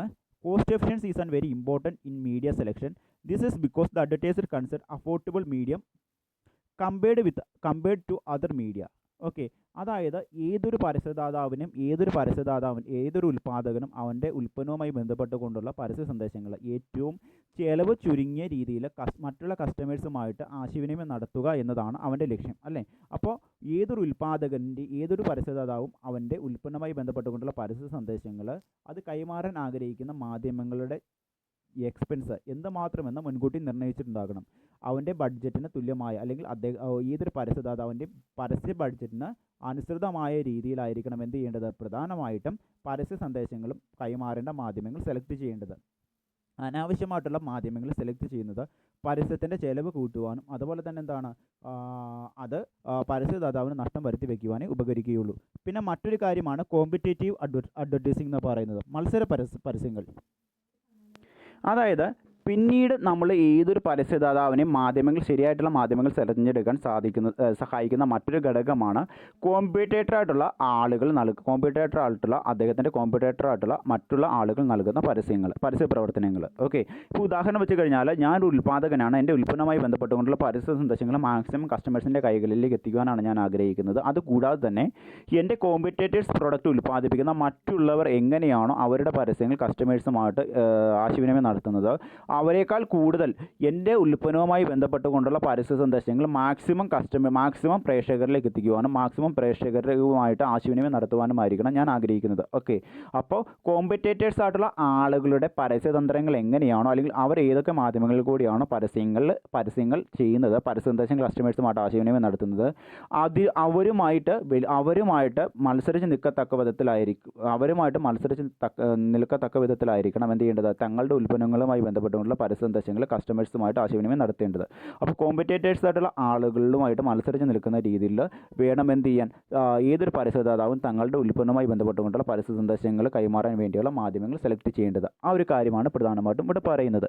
പിന്നെ മറ്റൊരു കാര്യം എന്തെന്ന് വെച്ച് കഴിഞ്ഞാൽ ഇതിൻ്റെ ഫലമായിട്ട് ഇങ്ങനെ കോമ്പറ്റേറ്റേഴ്സ് ആയിട്ടുള്ള ആളുകളുടെ പരസ്യ പ്രവർത്തനത്തെ എതിർത്തുകൊണ്ട് അല്ലെങ്കിൽ അവരുമായിട്ട് ബാലൻസ് ചെയ്ത് പോകണമെങ്കിൽ അവരെങ്ങനെയാണോ പരസ്യ പ്രവർത്തനങ്ങൾ നടത്തുന്നത് അതിന് തുല്യമായ രീതിയിലുള്ള മാധ്യമങ്ങളിൽ കൂടിയായിരിക്കണം തങ്ങളുടെ ഉൽപ്പന്നവുമായി ബന്ധപ്പെട്ടുകൊണ്ടുള്ള പരസ്യ സന്ദേശങ്ങൾ കസ്റ്റമേഴ്സുമായിട്ട് ആശയവിനിമയം നടത്തേണ്ടത്. എങ്കിലേ വിപണിയിൽ എന്ത് ചെയ്യാൻ പറ്റുള്ളൂ, അവരുടെ ഉൽപ്പന്നങ്ങളുമായിട്ട് മത്സരിച്ച് നിന്നുകൊണ്ട് ഒരു സമതുല്യത കീപ്പ് ചെയ്ത് പോകുന്നത് നടക്കുകയുള്ളൂ. പിന്നെ മറ്റൊരു കാര്യമാണ് മീഡിയ അവൈലബിലിറ്റി എന്ന് പറയുന്നത്. മാധ്യമങ്ങളുടെ ലഭ്യത അനുസരിച്ച് വേണം എന്ത് ചെയ്യാൻ പ്രധാനമായിട്ടും പരസ്യ സന്ദേശങ്ങൾ കൈമാറേണ്ടത്. എന്താണെന്ന് വായിച്ചു നോക്കാം. The choice of media depends on its availability. Media selection is effective when the advertiser enjoys a wide choice of media. He can make a detailed comparison of the media and select the best media for his advertisement campaign. അതായത് ഏതൊരു പരസ്യദാതാവും തങ്ങളുടെ പരസ്യ സന്ദേശം കൈമാറാൻ ആഗ്രഹിക്കുന്ന പരസ്യ മാധ്യമങ്ങൾ തിരഞ്ഞെടുക്കുന്നത് അതിൻ്റെ അവൈലബിലിറ്റി എന്തുമാത്രമാണ്, അതിൻ്റെ ലഭ്യത എന്തുമാത്രമാണ് അതിനെ ആശ്രയിച്ചിരിക്കും. ഇപ്പോൾ ഞാനൊരു ബിസിനസ്സുകാരനാണ്. എൻ്റെ ഉൽപ്പന്നവുമായി ബന്ധപ്പെട്ടുകൊണ്ടുള്ള പരസ്യ സന്ദേശം കൈമാറ്റം ചെയ്യാൻ ഞാൻ ഒരു മാധ്യമം സെലക്ട് ചെയ്ത് കഴിഞ്ഞാൽ ഏതെങ്കിലും ഒരു മാധ്യമം സെലക്ട് ചെയ്യണമെങ്കിൽ അല്ലെങ്കിൽ എൻ്റെ പരസ്യ സന്ദേശം കൈമാറ്റം ചെയ്യാൻ വേണ്ടി ഞാൻ മാധ്യമങ്ങൾ സെലക്ട് ചെയ്യുന്നത് എനിക്ക് ലഭ്യമായ മാധ്യമങ്ങളുടെ അവൈലബിലിറ്റി അനുസരിച്ചായിരിക്കും ഞാനത് സെലക്ട് ചെയ്യുന്നത്, അല്ലേ? അപ്പോൾ എൻ്റെ മുമ്പിൽ അനേകം മാധ്യമങ്ങളുണ്ടെങ്കിൽ എനിക്ക് എന്ത് ചെയ്യാൻ പറ്റും, എൻ്റെ പരസ്യത്തെ അല്ലെങ്കിൽ എൻ്റെ ഉൽപ്പന്നവുമായി ബന്ധപ്പെട്ടുകൊണ്ടുള്ള പരസ്യ സന്ദേശത്തെ മാക്സിമം കസ്റ്റമേഴ്സിൻ്റെ കൈകളിലേക്ക് അല്ലെങ്കിൽ പ്രേക്ഷകരുടെ കൈകളിലേക്ക് എത്തിക്കുന്ന ബെസ്റ്റ് അഡ്വർടൈസ്മെൻറ്റ് മീഡിയാസിന് എനിക്ക് എന്ത് ചെയ്യാൻ പറ്റും, വ്യത്യസ്തമായിട്ടുള്ള മാധ്യമങ്ങളുടെ പ്രവർത്തന രീതിയുമായി താരതമ്യം ചെയ്തുകൊണ്ട് എനിക്ക് ഇഷ്ടപ്പെട്ട രീതിയിൽ സെലക്ട് ചെയ്യാൻ പറ്റും. ഓക്കെ, ഈ തരത്തിൽ എന്ത് ചെയ്യണം, ഈ തരത്തിൽ എനിക്ക് ലഭ്യമായിട്ടുള്ള മാധ്യമങ്ങളിൽ ഏറ്റവും ബെസ്റ്റായിട്ടുള്ള അഡ്വർടൈസ്മെൻറ്റ് മീഡിയാസിനെ വേണം എന്ത് ചെയ്യാൻ, എൻ്റെ ഉൽപ്പന്നവുമായി ബന്ധപ്പെട്ടുകൊണ്ടുള്ള സന്ദേശം കൈമാറ്റം ചെയ്യാൻ വേണ്ടി ഞാൻ ഉപയോഗിക്കേണ്ടത്. അതിന് മാധ്യമങ്ങളെ പറ്റിയുള്ള ഒരു താരതമ്യം വളരെയധികം ആവശ്യമാണ്. പിന്നെ മറ്റൊരു കാര്യമാണ് ക്യാരക്ടറിസ്റ്റിക്സ് ഓഫ് മീഡിയ എന്ന് പറയുന്നത്. മാധ്യമങ്ങളുടെ പ്രധാനപ്പെട്ട സ്വഭാവ സവിശേഷതകൾ എന്തൊക്കെയാണ്? ഓക്കെ, അതിൻ്റെ അടിസ്ഥാനത്തിൽ വേണം എന്ത് ചെയ്യാൻ, പ്രധാനമായിട്ടും ഏതൊരു ഉൽപ്പാദകനും തങ്ങളുടെ പരസ്യവുമായി ബന്ധപ്പെട്ടുകൊണ്ടുള്ള പരസ്യ സന്ദേശം കൈമാറ്റം ചെയ്യാൻ ശ്രമിക്കേണ്ടത്. അതെന്താ വായിച്ചു നോക്കാം. And advertiser select the media on the base of their characteristics. There are various type of media with their own unique characteristics.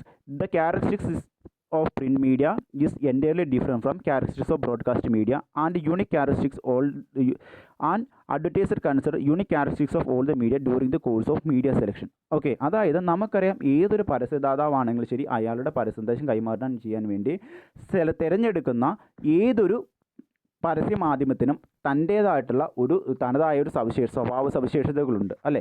അപ്പോൾ ഉൽപ്പന്നത്തിൻ്റെ സ്വഭാവ സവിശേഷതകളുമായി മാച്ച് ചെയ്യുന്ന തരത്തിലായിരിക്കണം അദ്ദേഹത്തിൻ്റെ പരസ്യവുമായി ബന്ധപ്പെട്ടുകൊണ്ടുള്ള പരസ്യ സന്ദേശങ്ങൾ കൈമാറ്റം ചെയ്യാൻ ആഗ്രഹിക്കുന്ന മാധ്യമങ്ങളും സെലക്ട് ചെയ്യേണ്ടത്. അതായത് ഒരു പരസ്യത്തിൻ്റെ സ്വഭാവം അനുസരിച്ചുകൊണ്ടായിരിക്കണം, അല്ലെങ്കിൽ സ്വഭാവ സവിശേഷതയെ ആശ്രിതമായിട്ടായിരിക്കണം എന്ത് ചെയ്യേണ്ടത്, പ്രധാനമായിട്ടും അദ്ദേഹം ഈ പരസ്യ സന്ദേശം കൈമാറ്റം ചെയ്യാൻ ആഗ്രഹിക്കുന്ന മാധ്യമങ്ങളും സെലക്ട് ചെയ്യേണ്ടത്. ഇപ്പോൾ ഉദാഹരണം വെച്ച് കഴിഞ്ഞാൽ ഏതൊരു പരസ്യദാതാവും അദ്ദേഹത്തിൻ്റെ പരസ്യ സന്ദേശം കസ്റ്റമേഴ്സുമായിട്ട് കൈമാറ്റം ചെയ്യാൻ ആഗ്രഹിക്കുന്നത് വ്യത്യസ്തമായിട്ടുള്ള മാധ്യമങ്ങളിൽ കൂടിയായിരിക്കും അല്ലേ. ഇപ്പോൾ ഞാനൊരു ഉൽപ്പാദകനാണ്, ഞാൻ പരസ്യ സന്ദേശം കൈമാറ്റം ചെയ്യാൻ ആഗ്രഹിക്കുന്നത് ഏതെങ്കിലും തരത്തിൽ പരസ്യ സന്ദേശം ഏതെങ്കിലും പ്രിൻ്റഡ് വാക്യങ്ങളിൽ കൂടിയാണെങ്കിൽ, അല്ലെങ്കിൽ ഓഡിയോ രൂപത്തിലാണ് ഞാൻ പരസ്യ സന്ദേശം കൈമാറ്റം ചെയ്യാൻ ആഗ്രഹിക്കുന്നതെങ്കിൽ അതിനോട് തുല്യമായിട്ടുള്ള ആ ഒരു സ്വഭാവ സവിശേഷത പുലർത്തുന്ന തരത്തിലുള്ള മാധ്യമങ്ങളെ ആയിരിക്കണം ഞാൻ സെലക്ട് ചെയ്യേണ്ടത്. ഓഡിയോ മാധ്യമങ്ങളെ ആയിരിക്കണം ഞാൻ ഓഡിയോ മീഡിയാസിനെ ആയിരിക്കണം പ്രധാനമായിട്ട് സെലക്ട് ചെയ്യേണ്ടത്. ഇനി മറ്റൊരു കാര്യം എന്തെന്ന് വെച്ച് കഴിഞ്ഞാൽ, ഞാൻ ഏതെങ്കിലും തരത്തിൽ എന്താണ് ചിത്രീകരണ രംഗങ്ങളിൽ കൂടിയാണ് എൻ്റെ പരസ്യ സന്ദേശം കസ്റ്റമേഴ്സുമായിട്ട് ആശയവിനിമയം നടത്താൻ ആഗ്രഹിക്കുന്നതെങ്കിൽ ഞാൻ തിരഞ്ഞെടുക്കേണ്ട പരസ്യമാർഗ്ഗം എന്ന് പറയുന്ന ഏത് രൂപത്തിലുള്ളതായിരിക്കണം, അത് പ്രധാനമായിട്ടും ടെലിവിഷൻ, റേഡിയോ, സോഷ്യൽ മീഡിയാസ്, ആ തരത്തിലുള്ള വിഷ്വലൈസ്ഡ് ചിത്രീകരണ രംഗങ്ങൾ ബ്രോഡ്കാസ്റ്റ് ചെയ്യാൻ സവിശേഷതയുള്ള അല്ലെങ്കിൽ കേപ്പബിൾ ആയിട്ടുള്ള പരസ്യ മാധ്യമങ്ങളായിരിക്കണം ഞാൻ സെലക്ട് ചെയ്യേണ്ടത്. ഈ തരത്തിൽ എന്താണ് ഉൽപ്പാദകൻ്റെ പരസ്യ സന്ദേശങ്ങളുടെ സ്വഭാവത്തെ ആശ്രിതമായിട്ടുള്ള പരസ്യ മാധ്യമങ്ങളെ ആയിരിക്കണം പ്രധാനമായിട്ടും എന്ത് ചെയ്യേണ്ടത്, പരസ്യ സന്ദേശ കൈമാറ്റത്തിന് വേണ്ടി ഉൽപ്പാദകൻ സെലക്ട് ചെയ്യേണ്ടത്, അല്ലെങ്കിൽ പരസ്യദാതാവ് സെലക്ട് ചെയ്യേണ്ടത്. ആ ഒരു കാര്യമാണ് പ്രധാനമായിട്ടും പറയുന്നത്. അപ്പോൾ ഈ പറഞ്ഞിരിക്കുന്ന കാര്യങ്ങളിൽ എവിടെയെങ്കിലും സംശയമുണ്ടെങ്കിൽ ക്ലിയർ ആയിട്ട് ചോദിക്കുക. അപ്പോൾ നമ്മൾ പഠിച്ചേക്കുന്ന കാര്യങ്ങൾ എന്താണെന്ന് വെച്ച് കഴിഞ്ഞാൽ ഏതൊക്കെ കാര്യങ്ങളാണ് ഏതൊക്കെ തരത്തിലുള്ള ഘടകങ്ങളാണ് അല്ലെങ്കിൽ ഫാക്ടേഴ്സാണ് പ്രധാനമായിട്ടും മാധ്യമങ്ങളുടെ മീഡിയാസിനെ സെലക്ട് ചെയ്യുമ്പോൾ നമ്മളെ ബാധിക്കുന്നത്. പിന്നെ മറ്റൊരു കാര്യം എന്ന് വെച്ച് കഴിഞ്ഞാൽ എന്താണ് മീഡിയ സെലക്ഷൻ എന്നുകൊണ്ട് അർത്ഥമാക്കുന്നത്, key areas of media strategy എന്താണ്, മീഡിയ പ്ലാനിംഗ് എന്ന് വെച്ച് കഴിഞ്ഞാൽ എന്താണ്. പിന്നെ നമ്മൾ പഠിച്ചത് കോപ്പി ടെസ്റ്റിങ്ങിൻ്റെ പ്രധാനപ്പെട്ട അഡ്വാൻറ്റേജ് എന്താണ്, എന്തൊക്കെ ഒബ്ജക്റ്റീവാണ് കോപ്പി ടെസ്റ്റിങ്ങിനുള്ളത്, കോപ്പി ടെസ്റ്റിംഗ് എന്ന് വെച്ച് കഴിഞ്ഞാൽ എന്താണ്, പിന്നെന്താണ് കോപ്പി റൈറ്റിങ്ങിൻ്റെ പ്രധാനപ്പെട്ട പ്രോസസ് രീതി എന്തൊക്കെയാണ്. ഇത്രയും കാര്യങ്ങളാണ് നമ്മൾ ഈ ഒരു വീഡിയോയിലൂടെ പഠിച്ചത്. പറഞ്ഞിരിക്കുന്നതിൽ എവിടെയെങ്കിലും നിങ്ങൾക്ക് സംശയം ഉണ്ടെങ്കിൽ ക്ലിയർ ആയിട്ട് ചോദിക്കുക. നമുക്ക് ലൈവ് ക്ലാസ്സിൽ നമുക്കത് നികത്താവുന്നതേ ഉള്ളൂ. Okay, thank you.